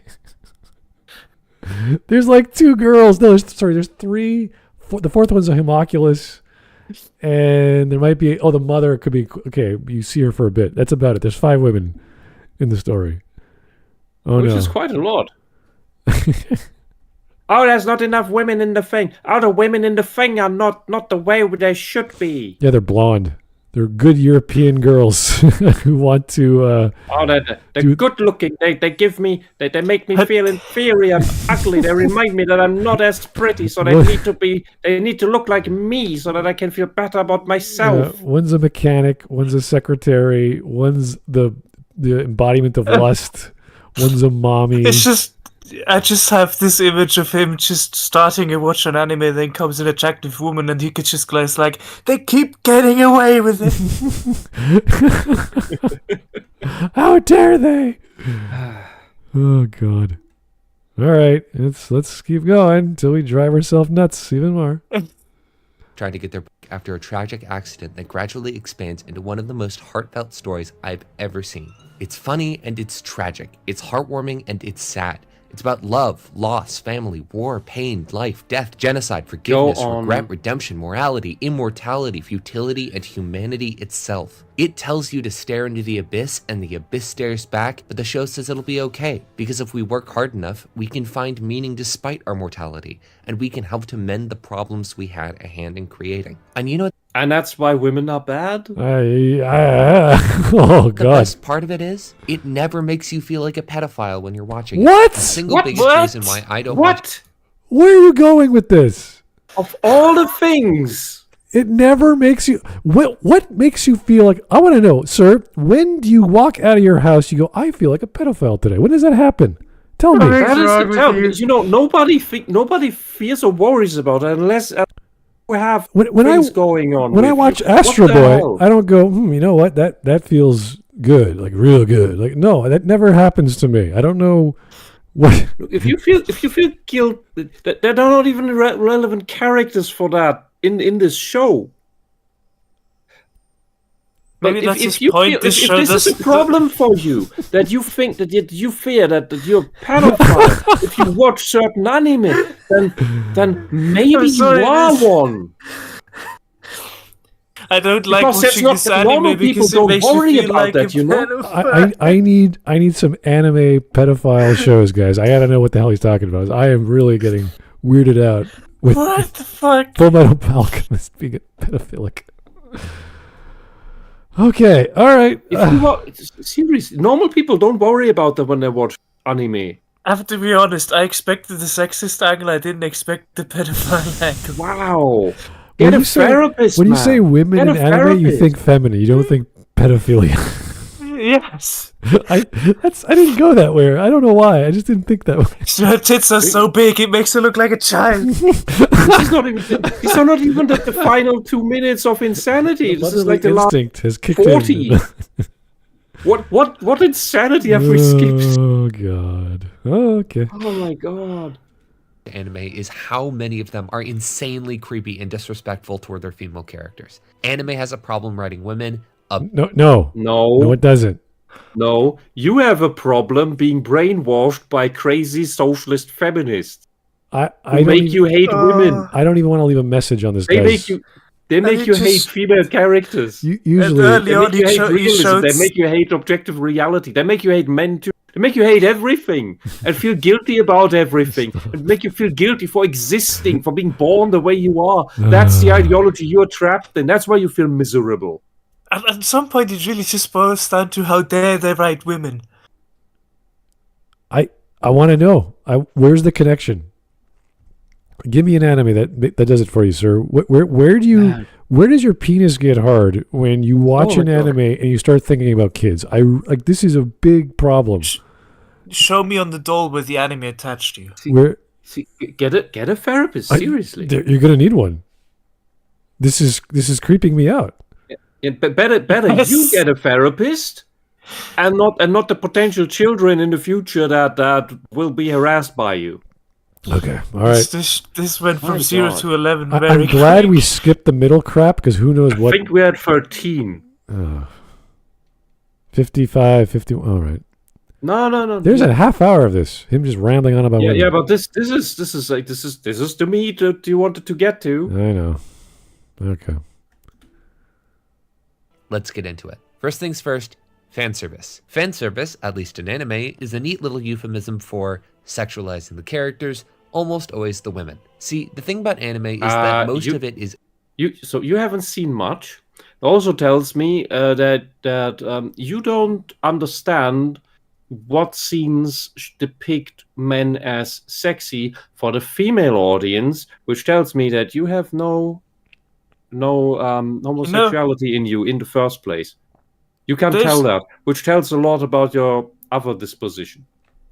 There's a Senran Kagura anime. The only point of that anime is fan service, and it's hilarious as fuck. Why can't people just enjoy shit? Why can't be? And the characters in Senran Kagura are usually very good. Like, the stories aren't bad. It's a fan service series, but stories is good and it's fun. But how does this stupid? It's silly. How does this relate to pedophilia though? If it's adult women doing sexy things, I'm like, okay, that's fine. Because he has a completely skewed understanding of what these terms mean. He believes that pedophilia is linked to a legal age defined at 18. Oh, okay. Which is long past physical maturity. Right. All right. Oh, wait. Okay. I just want to know. These people don't understand that. I just want to know the argument. So, I just want to say, when I was in Japan, we went into a really big manga store. Half of the first floor was all about boy love. Okay. And there were a fuck ton of women reading that. So it's not like... idea. It's not like there's only stuff for men. The local comic shop here, it has so many boy love mangas at this point because they sell.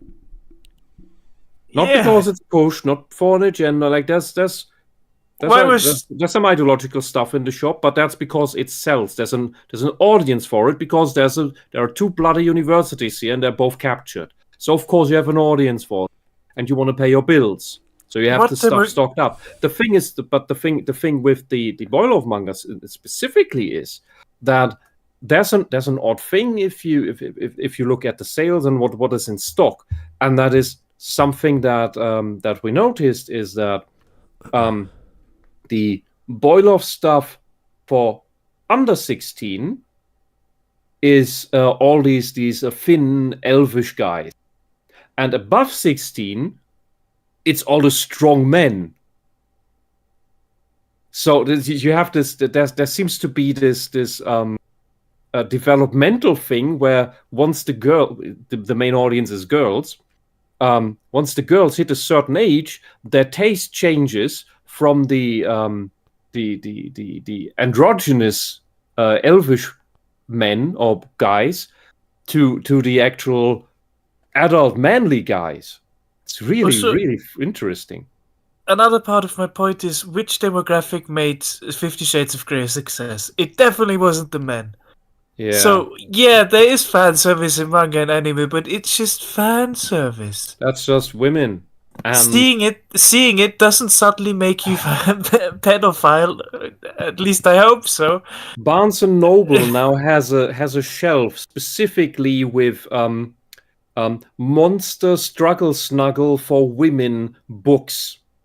It's all erotica, and there was a wonderful photograph somebody had made where there was a sign above it that read something like, "Yeah, we know."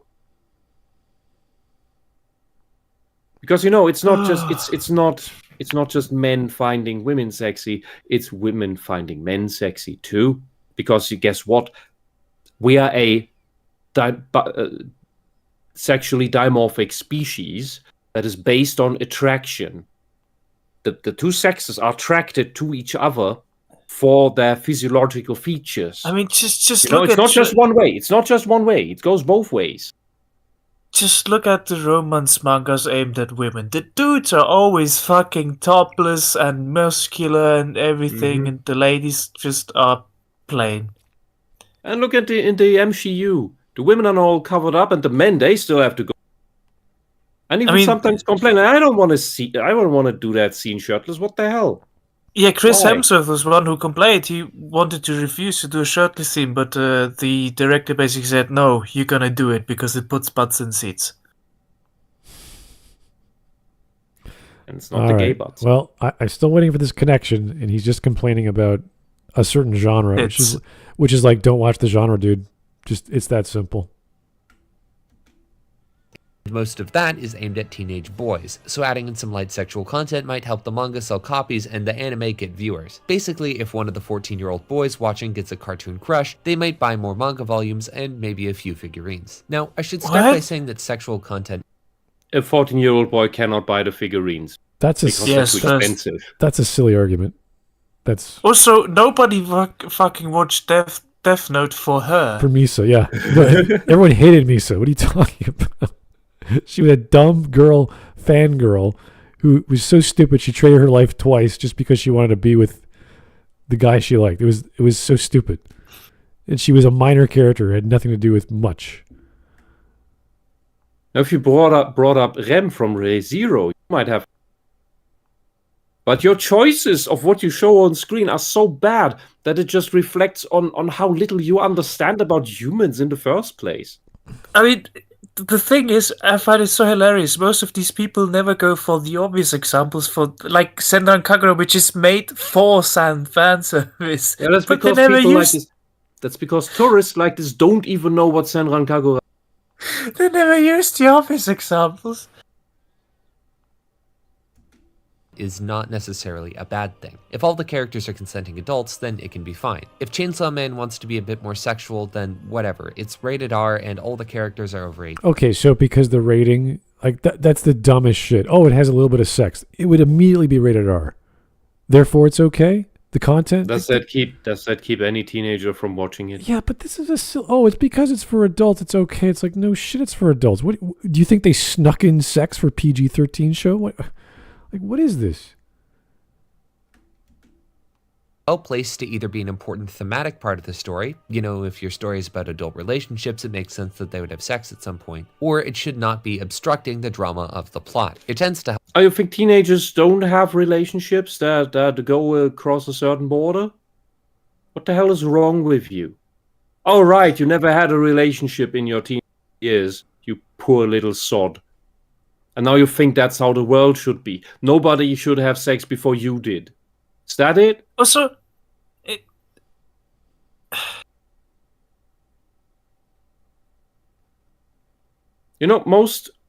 most teenagers in Europe, they have their first experience around 15. Both sexes. I think in some countries it's even 13. Yes. I'm looking at you, Austria. Help both men and women. That way it doesn't feel like it's just a male power fantasy. And it also helps male Why is it a power? problem if it's a Why is it a problem if they only do it to women? Yeah, Why is it a problem if something is done for men? How is sexuality a power fantasy? That's not the term and how it's used. It's used for Because these people's socialists can only think in power. Yes. class. Everything is about power. A narcissist only think in power. I just power and emotions. Like if you're gonna use a term like power fantasy, use it properly.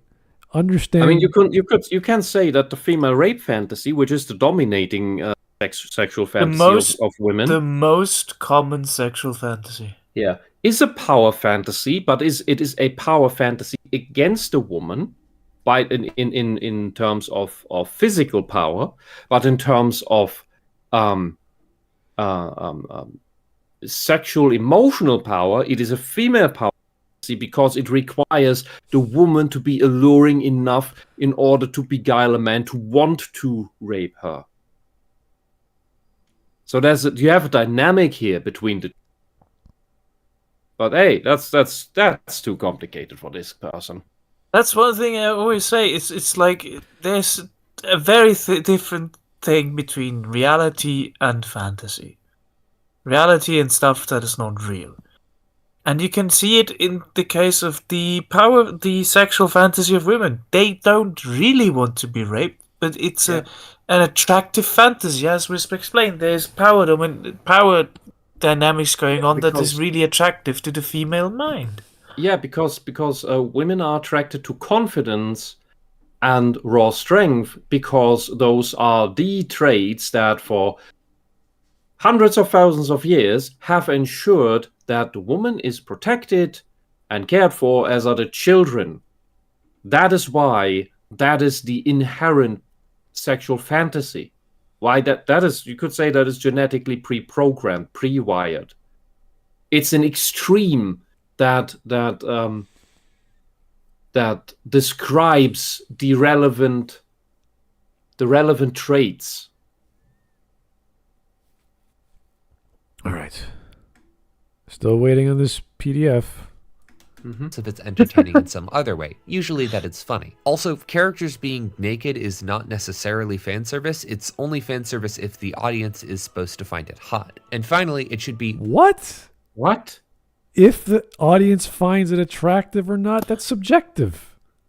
Yeah, also, fun fact, usually men are more attracted to fully clothed women in sexy poses than nude women who aren't in sexy poses. So you could just say this hot woman being fully clothed is fan service. Oh, okay. I mean, there's a reason I didn't buy the Slayer's fan service manga that came out afterwards, because that wasn't my thing. Fictionally consensual, and the camera shouldn't be ogling them. And before I talk about this, I want to explain what I mean by that. Basically, depending on how you frame the shot and the story, a character who is being Is this guy a tran? I'm getting this vibe that he's just this either very... This is an AGP, because somebody with dysphoria would understand what looks good about a woman, what looks good about men, and actually want to aspire to that, be drawn to that. While this person is just completely up the wazoo in the head, and we have this there seems to be this phenomenon with the fetishists that oftentimes either they pretend to be the real cases, or they are now, since the narrative is so skewed and warped by the left, actually believe they are the real thing, because how would they know any different? Yeah. So they, number one, they don't have actual dysphoria. Number two, they are incapable of seeing themselves in anything but what looks like them, or when they play a character, that they have to be able to immerse themselves in now. They seem there's no actual cognitive empathy present. Well, when I saw the avatar and I heard the voice, and I was like, that's something's a bit different here. And then now his attitude towards whatever he's trying to describe sexuality, it's just like, what? Yeah, and since he can't tell where the fan service about male characters even is in these shows, and it's usually there in some way, especially in the comedies. Complaining Konosuba about... is full of it. But that he can't even tell that means he has no attraction to males at all, which is unheard of in real dysphoria. It sounds as if he's complaining about all these, like, the camera angles and the how long it poses. It's like, that's, I mean, yes, some shows do that. What exactly is the problem, and how is that causing some concept of attraction to minors? Like, where are we getting from? Because we're just describing the things he doesn't like. It's the next thing in ecchi anime. Okay, this is the next problem. A lot of AGPs actually are on the pedo spectrum. So this is the dark part of it all, and we have to mention too that not all pedos are going active. There are those with an actual conscience who hate their condition, but there's no help for them. They would not call themselves maps, however. That is something that is pushed by the sinister ones who want to normalize it. Okay, that's a big distinction. Yeah, let's not go there. It's a horribly complicated topic. Let us get to the root, because this is silly. He's just describing things he doesn't like in ecchi anime, which is fine. You don't have to like it, but it's not a problem. It's inherent to the show or the genre. Let each their own enjoy what you don't, that's fine. Sexual be consenting or unconsenting. A character is consenting if they know they're being sexualized in front of other people and they're okay with that. They're trying to flirt with their crush, or they're being a showboat in public, or they're going to the beach in an intentionally revealing outfit. They're consenting if they're actively trying to be sexual. Holy hell, dude, it's fiction. Shut up. With a random observer. There's no consent. Really it's a goddamn character in a story. What are you talking about? Yeah, this guy's never been to the beach. This guy's never been to the bloody beach. Not just that, as Smut says, they're fucking characters. They can't. It's impossible for them to consent to anything. You're watching an anime. It's not real, dude. What are you talking about? This is so stupid. Oh, these are women in the thing and the jet, and they're doing the thing. It's like, and every manga needs a disclaimer at the beginning. All the characters consented to be sexualized. The character you're going to read about, who's a female, really wants to have sex with a male. The male's a Japanese, so he's not very into sex because he's stupid, even though we drew the most attractive female possible for our viewing pleasure. Is that okay? Okay, let's go. Like, what the hell? This is as bloody stupid as the Christian moms who think all violence and makes you violent. Yeah, this girl's wearing a I don't know, is that a swimsuit? Oh my God, I got to put it down. Like, come on, dude. Get over it. No women were harmed during the production of this manga. This woman was not consenting. Oh wait, they're not real. They're just a picture. Oh yeah. You know what I find strange? That people are somehow fine with this level of bikini, but when it's just underwear that covers exactly the same amount, it's somehow lewd and worse. Yeah, I know. That's something I never understood. I know. It's weird. Okay, I want to get to this juicy topic, but we're not getting there yet. Still rambling on about women. Somebody's very embarrassed by his sexual reactions. I don't know what is happening. Sexualizing a character like this is fine. On the other hand, an unknowing or unconsenting character is one who might... It's Misa. She is literally a model. The whole point of her character is to be attractive, and Light goes, "Get away from me, wench. You're not interesting. You're stupid. You're not a very good tool." Oh, wait until you are. I'm back in a minute. But is in private or doesn't want to be sexualized. This includes things like romanticizing assault or rape, but also just showing a character undressing in a gratuitous way. Give me an example. I can think of maybe one or two manga that had rape, and it was done properly to show the violence. I mean, of the ones I've read, I can think of Berserk. Yep. Which, well, yes, it shows it, but it's also shown to how horrible it is. Yeah, exactly. That's why you use it.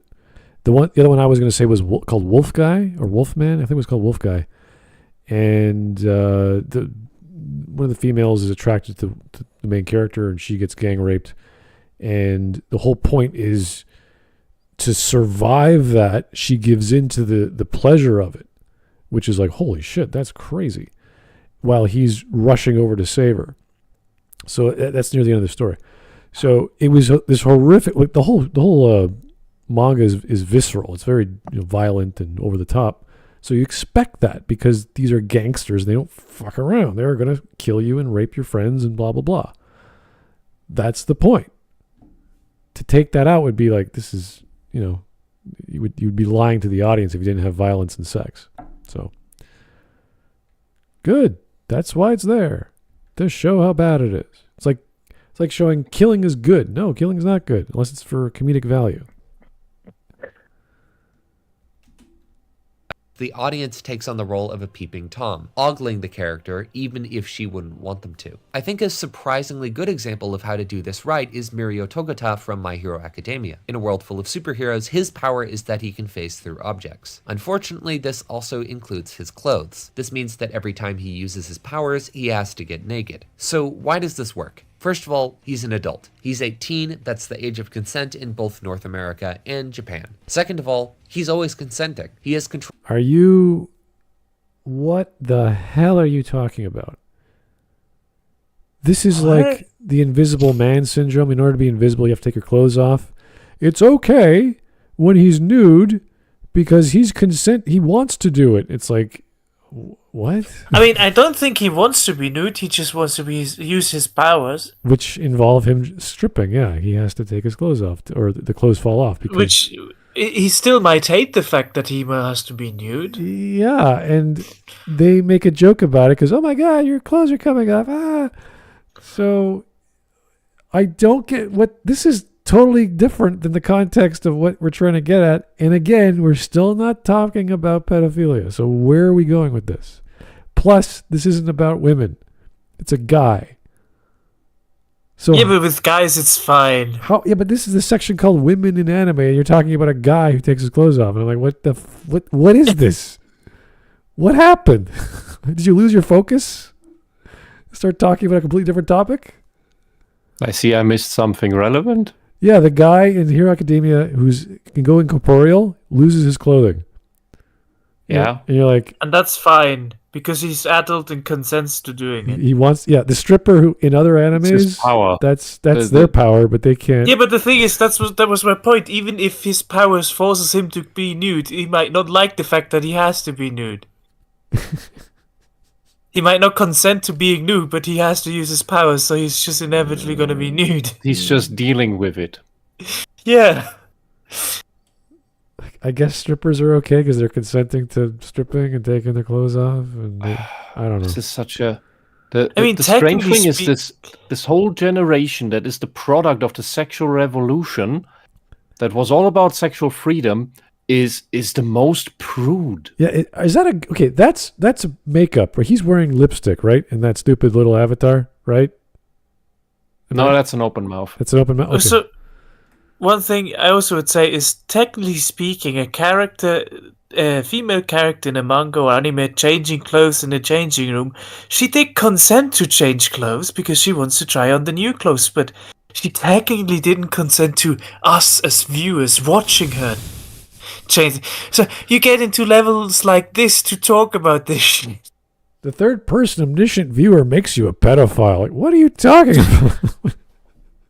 The artist is making you a pedophile. By the way, playing violent video games turns you into a serial killer. Like, what?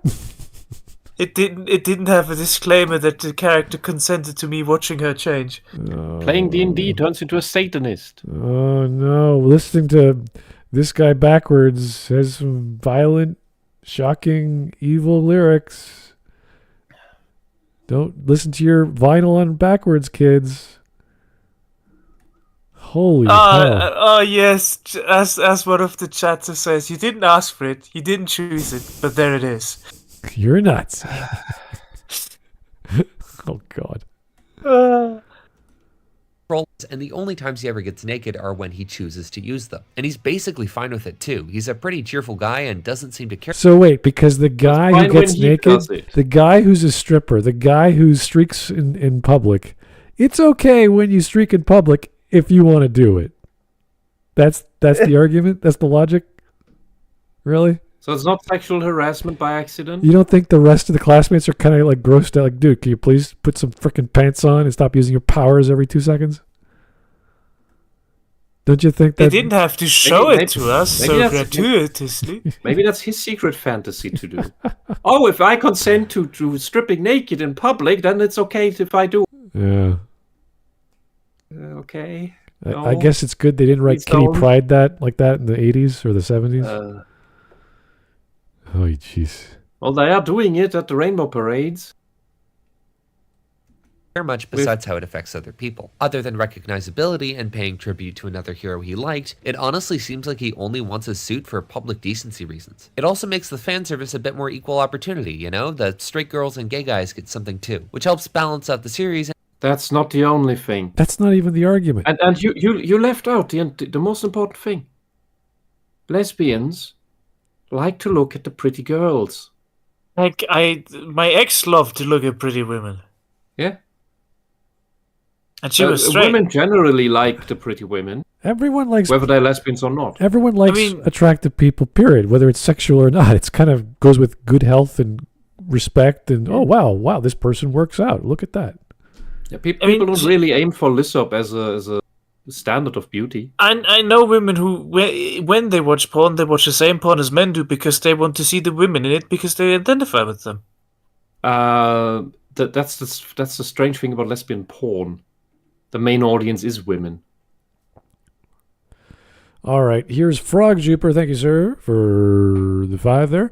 He reminds me of a double standard George R.R. Martin's Game of Thrones, a chapter on Daenerys, who's 13 to 16, diarrhea, instant classic, pretty anime girl, you're a PDF.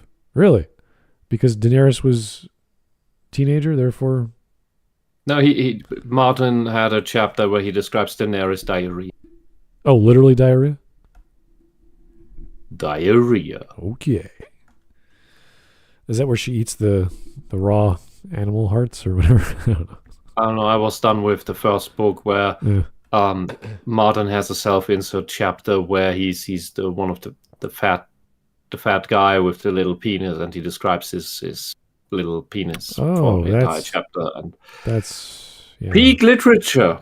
I never could get much into it because I just don't like his style. All right. That's nice to know. Let's get back to pedophilia, guys. Yay! Not just fetishizing the girls. Plus, it's fucking hilarious seeing this butt-naked dude beat up an entire class of... Oh, I like it, it's therefore fun it's when okay. he does it. Yeah. Okay, when the guys do it, and it's my preference. If it was a woman that was naked, problem. Oh. Stop it. That's pedophilia.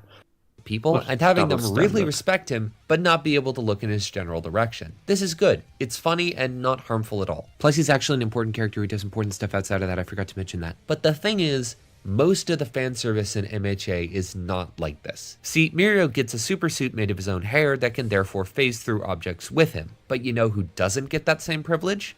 The Invisible Girl. She could have a suit made of her own hair too, and yet she doesn't. What does she need a suit for? But please explain. Oh, God. You know, theoretically speaking, she could be wearing the suit made of her own hair, but it's invisible. Yeah, that would be kind of... I mean, the only reason why she would need something like that is as armor. If she has to go into a cold environment but wants to stay invisible. If you're invisible your entire life, I think you have a different relationship to nudity than other people. Yeah, definitely. Okay. An explanation for why. Instead, she has to run around fully naked when she's fighting villains, which she's not happy with, and she's also only 50. Literally, she could be wearing a suit of armor made of her own hair, which would be invisible. Yeah. She's mainly wearing clothes so that others know where she is. Yeah. And guess what? Some of the clothes she wears is quite revealing, in quotation marks, because she's still a girl. She likes to be seen as pretty. She likes to be noticed, like all the other girls, for how pretty she is. Just think about that. If you have a superpower where you can go invisible and you have to be naked to do it, you would get used to that power very quickly. You'd be like, oh, this is normal. It isn't even a power she activates. She's always invisible. Yeah. Tyler Preston says that Susan Storm was supposed to be permanently invisible in the Fantastic Four. I think that was too difficult to write. Yeah. Too inconvenient. With a more side character, that's easy to pull off. All right. Yeah, this is my God. Even in Japan, and the show brings attention What? to this fact by having characters. 15? Yes, that is the age of consent in Japan. I think they're at 14 right now. Yeah, I think so.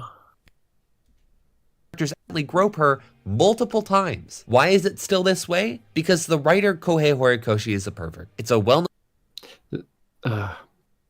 So wait, the guy... Not a legal statement, not believe he has been convinced or accused of... You are projecting your own issues, man. Yeah, this is... You did... Okay, I'm sorry you had a very, very, very teenage time in school.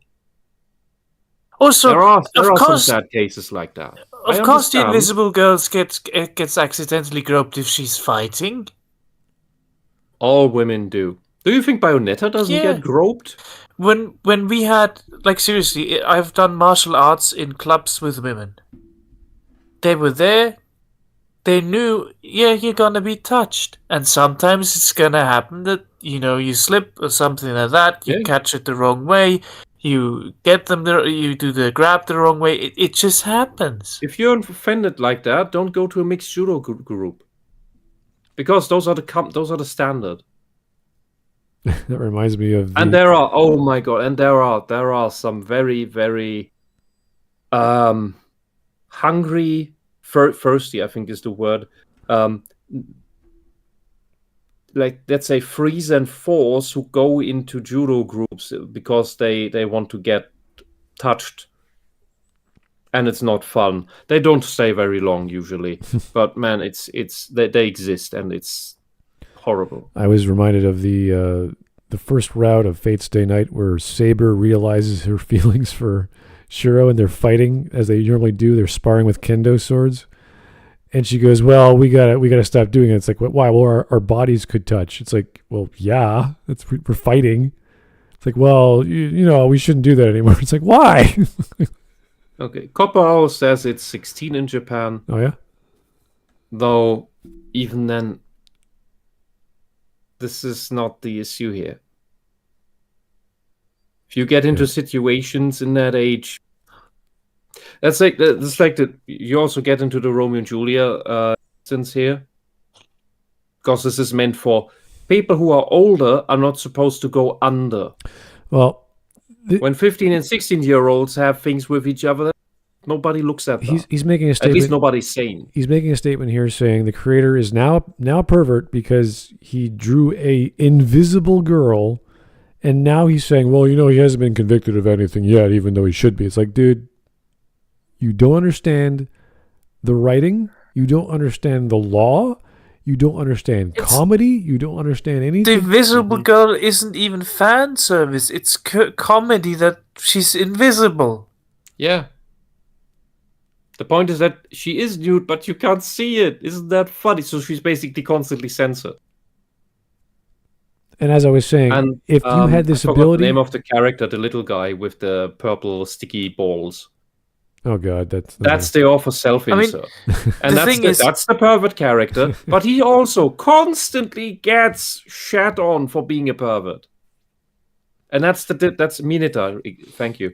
And that's the thing about Japan. There is self-awareness, and that's what makes the fun. That's what makes the comedy. I would argue if you had the superpower of being nude, you would get used to it very quickly, and you would not be shot. You would be taking advantage of people like crazy, especially getting shot. If you're fighting, getting shots in that, they couldn't see you coming, because that's the whole point of being invisible. Also, to even more strongly support your point, the invisible girl in My Hero Academia is always invisible. It's not an ability she can turn on or off. So she's gonna very quickly adapt to that. Yeah. Oh, and since there's a remake of Ranma going on now. Oh, okay. I bet, because the left isn't aware of Ranma. Oh. Wonderful, whimsical story, comedy. And back in the day when it was made, Rumiko Takahashi had no problem drawing a few nipples. But now... And isn't she a lady? Yeah. Isn't she a woman? Yes. Also, the joke is about him being that it's remade, the left will probably go bonkers over it, just like this guy. And it's such a good joke. The dude turns into a girl. Of course he's not going to be aware that he has breasts. He's just going to be shirtless as usual. It's it makes sense. Yeah, the whole joke about Ranma is that he's so focused on fighting that he doesn't... Yeah, that's why they have that fight between, was it Shampoo and who's the other female that's trying to win Ranma's affection? Yeah, and it's like she's like the positive I love you blah blah blah character, and she's okay with being turning into she turns into a dog? I can't remember what she turns into. No, Shampoo turns into a goose. No, a cat. She's a cat. She was a cat. Yeah. Yeah, her brother is the goose. Yeah, and it's like that's the contrast you do in those rom-coms where it's like, okay, you're gonna have the two main leads that are gonna fall in love eventually, but then you have the triangle with the strong, positive, sexual woman. You know, oh my god, and to combine that with gender swapping and some species swapping, it's like, okay, it's pretty wacky. But that was the 90s. It is a wacky book. That was the 90s. It's fun. It's such fun. Sailor Moon and Dragon Ball and all this other fun stuff that came out. There's tons of nonsense, and it's like everything is funny in Ranma. Yeah. But, Invisible Girl, that makes the creator a pedophile or a whatever, pervert. And you're like, okay, sure, whatever. We can go for another minute, but I don't think we're going to need to. This is getting really childish. Brain rot. Yeah, it's just... There's gonna be more projection fears of pedophilia coming. I'm waiting. He hasn't said a thing about it yet. I bet you. And it's a big problem for the show. And this isn't the only bad female representation in MA. Okay, this is bullshit female representation nonsense in a freaking shonen he's gonna anime. complain about her. I don't care. Of course he is. As soon as he said representation, I'm done. I am done with this guy. He has been talking, or would have been talking for an hour about who knows what asinine concepts that he's uncomfortable with because the creator drew... I don't know how you can draw an invisible character who happens to be female. I mean, you can see he censored the entire character. It's just like it's a shonen anime. It's not gonna get you in trouble. Yeah. All right, I'm going to stream. Would never complain about this. So it doesn't make any sense. This is again. It's always these people who think they understand anime. They're just bitching about things they're uncomfortable with because they don't understand what the hell the genre is, or what the hell the medium is, or what it means to be an adult, and looking in the mirror. Woman, or I don't know what that person. I don't want to speculate. No. If you understood what it was like to be a woman, you wouldn't have a problem with this. Yeah, who knows? Yep. Okay, here we go. We got some But stream even memes. the most feminist women I know usually go like, "Who gives a shit? It's animation." Yeah. Who we got here? Nobody. Anime flashback. Son, always remember, dying is gay. What? I don't know. Did you skip ahead? Because that's the first one. Doesn't. No. I'm on stream memes. I'm done. This guy's a waste. As soon as we you don't said even do it the last 2 minutes. No. He went from pedophilia to calling the creator a pervert, and he hasn't been convicted yet. To representation. Screw off. You're wasting my time. And we know what happens every time one of these weirdos, somebody from anime, pedophile. Every time, it always turns out that's the one. It was projection all along. I was trying to get a therapist. Pick up my shiny Trico in battle, and I accidentally made an anime opening. Okay. Stop right there. Mojo Jojo. Yada yada. Yada yada. Does it? All right. Legal lolies be like age 800 years. Age 598 years. 961. Okay. 21. 1,000 plus. Okay. That's not a loli. I didn't know she was that old. Holy crap. That's at least C cups. That's not a loli. Oh, those are more than C. 42. I said at least. I don't know what that one was. 28. What is that? That's One Punch Man. Okay. And 18. I don't know what the 18-year-old one is. Outlaw Star? Which one is Outlaw Star? Chat says it's Outlaw Star. The last one? I don't see Outlaw Star on here. Yeah, I don't see it either. Okay. I always just know these. Oh, here we go. She's... What the hell is this? This is... Okay, what part of your body does this character warm up? Really? With Aqua? Are you joking? What the hell? Who the hell finds Aqua attractive? She's crazy. She's a lunatic. With darkness, okay, I don't know what your fetish is. But she's a lunatic. She's also a crazy... They're all lunatics. At least with Megumin, she's focused. She has one interest, and that is to blow shit up. And you're like, okay. She's the crazy thing is she's the most normal. Yeah. Aside from her, yeah, she comes from a village of weirdos. That's kind of funny. And in that village, she's like, yeah, one of the smarter ones. Her race was created as a genetically engineered super weapon. Okay. Helium, nitrogen, tatalum. I'm not sure what tatalum is. And iodine. Oh, I see you're a man of science. That's good. I like that. You dare underestimate the son of Shepherd. I don't get that one. There's a lot going on. I'm trying to piece it together. You got Dragon Ball. You got Inuyasha. Oh my God! Yeah, what is happening there? Okay. I can barely read that. Let me just zoom in here. Shinji, there's a little crippled girl sitting in the hospital who wants you to get in the fucking robot. I know because I crippled her myself to inspire you. I hope he pilots the Eva, or Mr. Akari said he's coming back. Oh my God. That's kind of true. Well, literally beating her, it would not be a very good plot reveal in Evangelion, but yeah. It could not be more simple.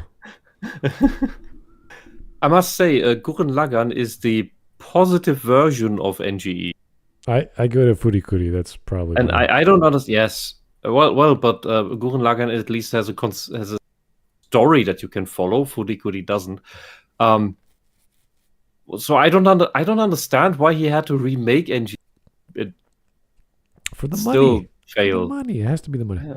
All right. So this is not a prediction of Evangelion, guys. This is a bunch of things unrelated. Yeah, it's just way too random. I can relate that to other things. Kirby goes on road trip to the Jersey Shore with his wife and kids. Oh, God. No, that is not something I want to watch. That is all just wrong. Everything in this is wrong. There's so many things I understand from that. I'm just like, no. What a wonderful planet we live on. Mokowa. Someone who's never watched Bob's Burgers explain this. This is my favorite episode. It's like a Renaissance painting. Not sure. I think there's too much happening, and I don't want to know. Yeah. All right, campers. Today's challenge is going to be a hard one. Oh, my God. Shaggy and Lita. I'm afraid we can't be together anymore, Shaggy-kun. Like, why, man? Who doesn't want to snuggle up to Lita? Gwen. Yeah, she is. 8-year-old me. Oh. I pity you that you didn't have any for that. Sonic final bosses in the 90s. Sonic final bosses in the 2000s. What? Is that real? Sonic final bosses in the 2010s. Yeah. Go back to big balloon guy. Egg guy. That is not funny. I have to wrap my brain around what the hell. Why would someone do that? And then this one's even worse. Like the next, what? Why would you? That doesn't even make sense to me. But kids have crushes, men have girlfriends. I have 70 alternate accounts. What? Yeah. I miss my wife, Tails. I miss her a lot. I'll be back. Wait, no, his wife is Tails? What? Or is he talking to Tails? I miss my wife, comma, Tails. Implies I'm talking to Tails or my wife is Tails. Or, yeah. Whoa. What do we got here? So, I think I'll head off now because it's very late. Okay. We're almost done anyway, but thank you, sir, for your time. Yeah, thank you for having me. Have a good one. It was really entertaining, I have to say. Thanks for pulling through all this madness. I've brain rot now. Have a good one. At least we can heal from it. Good night. Good night. All right, here we go. I am once again asking for plot armor. Oh, really? See, I've never watched the show. I don't know what it's about. Is this a man? Good question. I would say that about our YouTube. Has angles, so it must be. He was a punk. She did ballet. She? Apparently, the show has fans. I missed one. Good for you. She let me hit because I got mad skills. What? Canada is capable of creating good cartoons. Cyber 6 was okay. It wasn't amazing. It wasn't horrible. It was somewhere in between. Weird animation, though. It was definitely distinct. Ruby Gloom. Don't know that one. Never heard of it. The Raccoons. Yes, I've heard of that. I don't think I... Oh, yeah, I did watch that. Okay. Yeah. Oh, I remember the Raccoons. That was weird. Delta State. The complete first... Never heard of that. I mainly remember the evil pink guy. Yeah, that's what reminded me. The guy with the nose. Yeah. I remember that. The Raccoons, not so much. This is Kirby chuckles to himself louder and louder the closer he gets to the playground. Soon his 2006 Chevy Silverado would have a brand new coat of red paint. Well, he's very serious about painting that car, so yeah.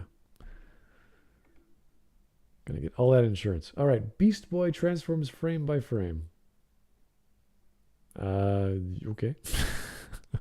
Works enough.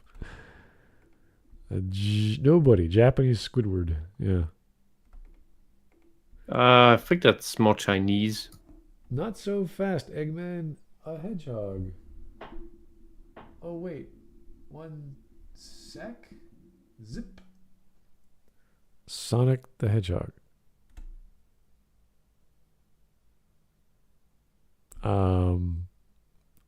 Okay.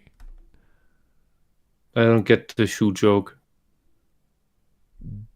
Oh, right, because it's the Doofenshmirtz bit where it's whenever the platypus doesn't have the detective hat on, it'll be like, a platypus puts on the hat, bury the platypus. And then with Sonic, in order to know it's Sonic, he has to wear his iconic shoes. Otherwise, he's just a regular hedgehog. Oh, really? The shoes, okay. It's just another bit being fused into another. This one, No, I don't remember that one. I don't remember that. Digata Defenders. For better or... That was an animation? No. That was a comic for sure. I read the comic. That looks like what I would expect Canadian animation to look like. Maybe. It was a very long running comic. So Martin Mystery. That looks horrible. Oh, I grew up with that one. What year was that? 2004 or 5, I think. Okay. These all look like they would be animated in the cheap version of Avatar. Wow. Clash of the Titans. Never saw that. Okay.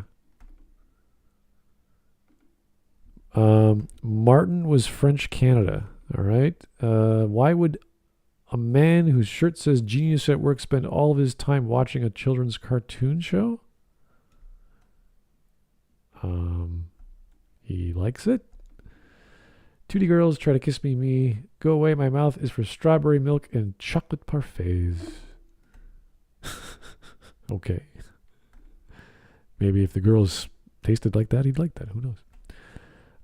It's a co-production of France and Canada, so I'm right. No, you're wrong, because the thing was originally an Italian comic, so you're only right on the animation part. Other than, nah. Try again next time. I have no bull in this race. I don't really care. Where's your god now? What? Joke's on you. The god of toilet paper has abandoned this place? What? What are you talking? What's wrong with? Oh, they get rid of the toilet paper. Use wipes. Use the wipes. Then The wipes? I don't think French Canadians count themselves as real Canadians, and the French don't count them as Frenchmen. Yeah, there's a big issue with the language itself.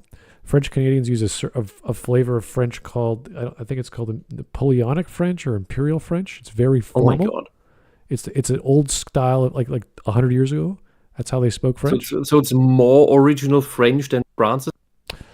Essentially, yeah. It's like if you were to teach French, that's like in France, it might be a little too formal for the French from Canada. Wow. I know. So Quebec is in a weird twisted version of it's Canada's like, Bavaria. Yeah, it's like when I was learning Italian growing up, I still don't know it very well, and I would explain what I learned to my dad. He's like, "That's not how we pronounce," because he came from a town with a dialect, so the dialect knew the word, but they just chopped off excess whatever and said it however they wanted.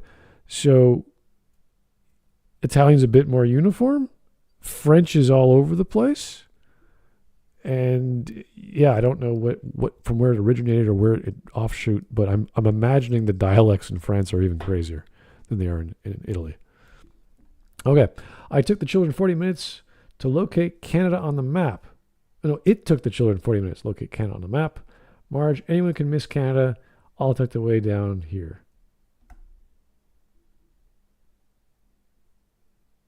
I don't get it. I'm tucked away down here. I'm on a map. What is he talking about? Interesting. Idiots be like Dur. They all look the same. 0 to 10. Yeah. Those are beautiful heavers. Burn it with fire. What's this? What were we talking about? There's no context. I think there are some people having a senseless meme war in the meme channel. This has nothing to do with what we're talking. More Kirby. I don't know what Kirby has anything to do with animation.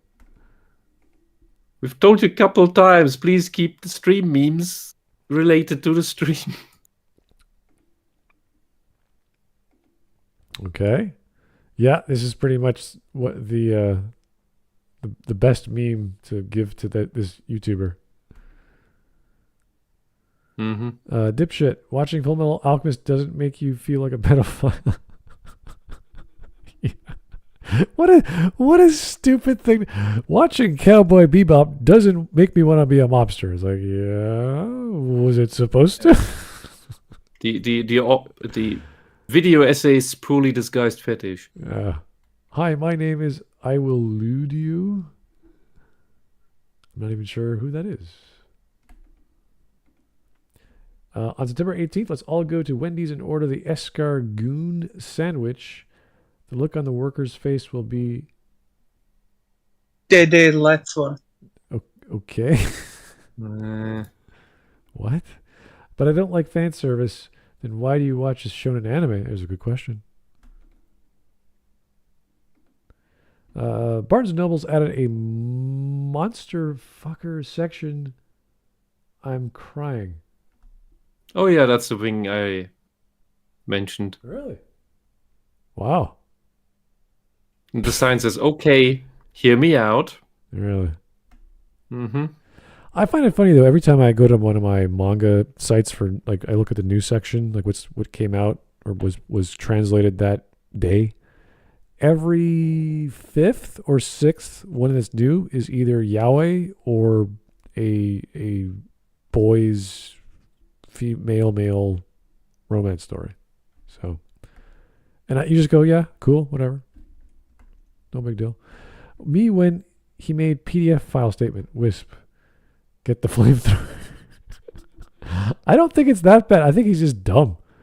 I think he just has a bad take on understanding. But every single time, all the male feminists turned out to be rapists. Really? Everybody who on the left who complained about, or even on the right as well, who complained about anime being child stuff, child sex stuff, every time those people turned out to be pedophiles. Every single time. Yeah. No exception. All right. Here is a Discord talk. Is she hot? Okay. I agree. She is hot. She's 17. So what? I'm 12. And so she's basically the pedophile. What? Smart kid. I don't think you shouldn't be on the internet. That makes too much sense. But what? Plot twist. She falls into his titties. Finally. Okay. Whatever works for you. The invention of the word boob. Top view, front view, side view. He is speaking the language of gods. I like that. That's rather clever. Yes. That's a cute way of putting it.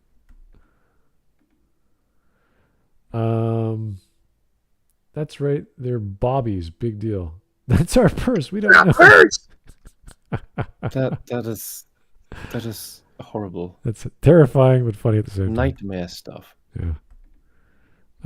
Tracking the polar vortex.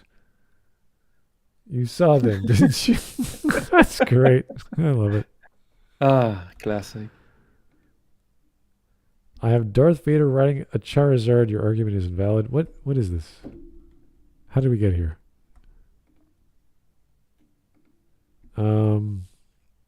I don't. Who's the girl on the left? Malon. That's Malon? Yes. Well, it's in the name, isn't it? All right. Did you never notice the pun? Disney, how do we ensure the audience recognize the animal is female? Animators, give her boobs. You know what? I have to disagree. Look at the actual animation of Arthur turning into a chipmunk and the chipmunk girl falling in love with the chipmunk Arthur. It's a sad little story because he turns back into a boy and she cries. I don't want to think about it. What the hell is Arthur? It's Sword in the Stone. It's a boy Arthur, and it's a very sad little scene because it's cute and oh my god, she loves him, but then you. Oh! I thought you were talking about this disgusting PBS cartoon. No, this is classic Disney. Oh yeah, I remember. Nudes are so 2017. Send me a photo of yourself in plate armor wielding battle-ready weapons. Oh yeah, that is from the Monster Musume, I believe. I think. Battle-ready armor. Yeah. Fun. On a centaur. She's going shop. I can't remember what the story is. She's going shopping, or she wants to protect her master or her the person who looks after her. I can't remember his name. What do we got here? I'm not flat-chested. They're low fat. Okay. That is technically true. Low fat. That's good.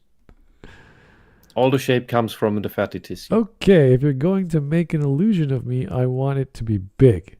No, bigger. Bigger, bigger. Please keep going. What the hell? I don't understand what's happening. Oh, right. Dark Souls. Oh, Gwen's daughter. Oh, why she's so gigantic? Is that Yeah. because she wanted her? There's no other reason. All right. Look into my eyes. My eyes are up here. Ha ha. Yeah. Medusa can't have been looking that good. Yeah. If everybody turned to stone. Right. If you want to sleep together, just say so. From my standpoint, you're just like a child. Kirby's. Not really quite sure who we should be calling. Yeah, that's one of those scenes where it's like, oh, my brain. Please don't do this. Why do we have to do this? Why do we have to be so wholesome and then do this? Man wins 100% of votes, highest voter turnout in U.S. history, because he said boobs and breasts. That's yeah, Boobies, breasts. not quite reality. What do we got here? You can't describe weebs in one image. Yes, you can. That works pretty well. What we got here? Oh, I like that. The girl in the background. That's great. Oh boy. I don't think you could you could drink tapioca like that though. My final response to this guy: they're being so dramatic. Here we go. Faggots. I knew that was coming. Megumin, can I use my explosion magic? Everyone, no. Megumin's, anyways. Cowabunga it is. Did you say explosion? Oh. Father has let me select the film for tonight's movie night. You're watching End of Evangelion. Oh no. What? Why do this? What the heck is even happening?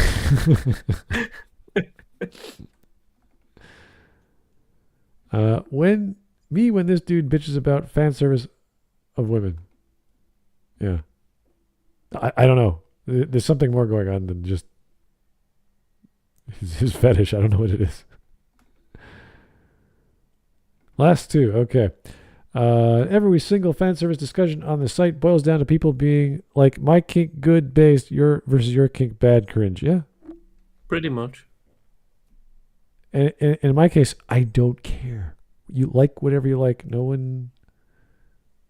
It's all fiction, guys. It's not going to bother you. Not going to bother anyone.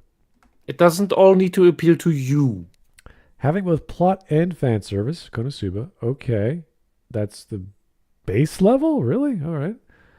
Gradually abandoning the plot for the fan service. That's a bad thing. And that's not Shokugeki. What are you talking about?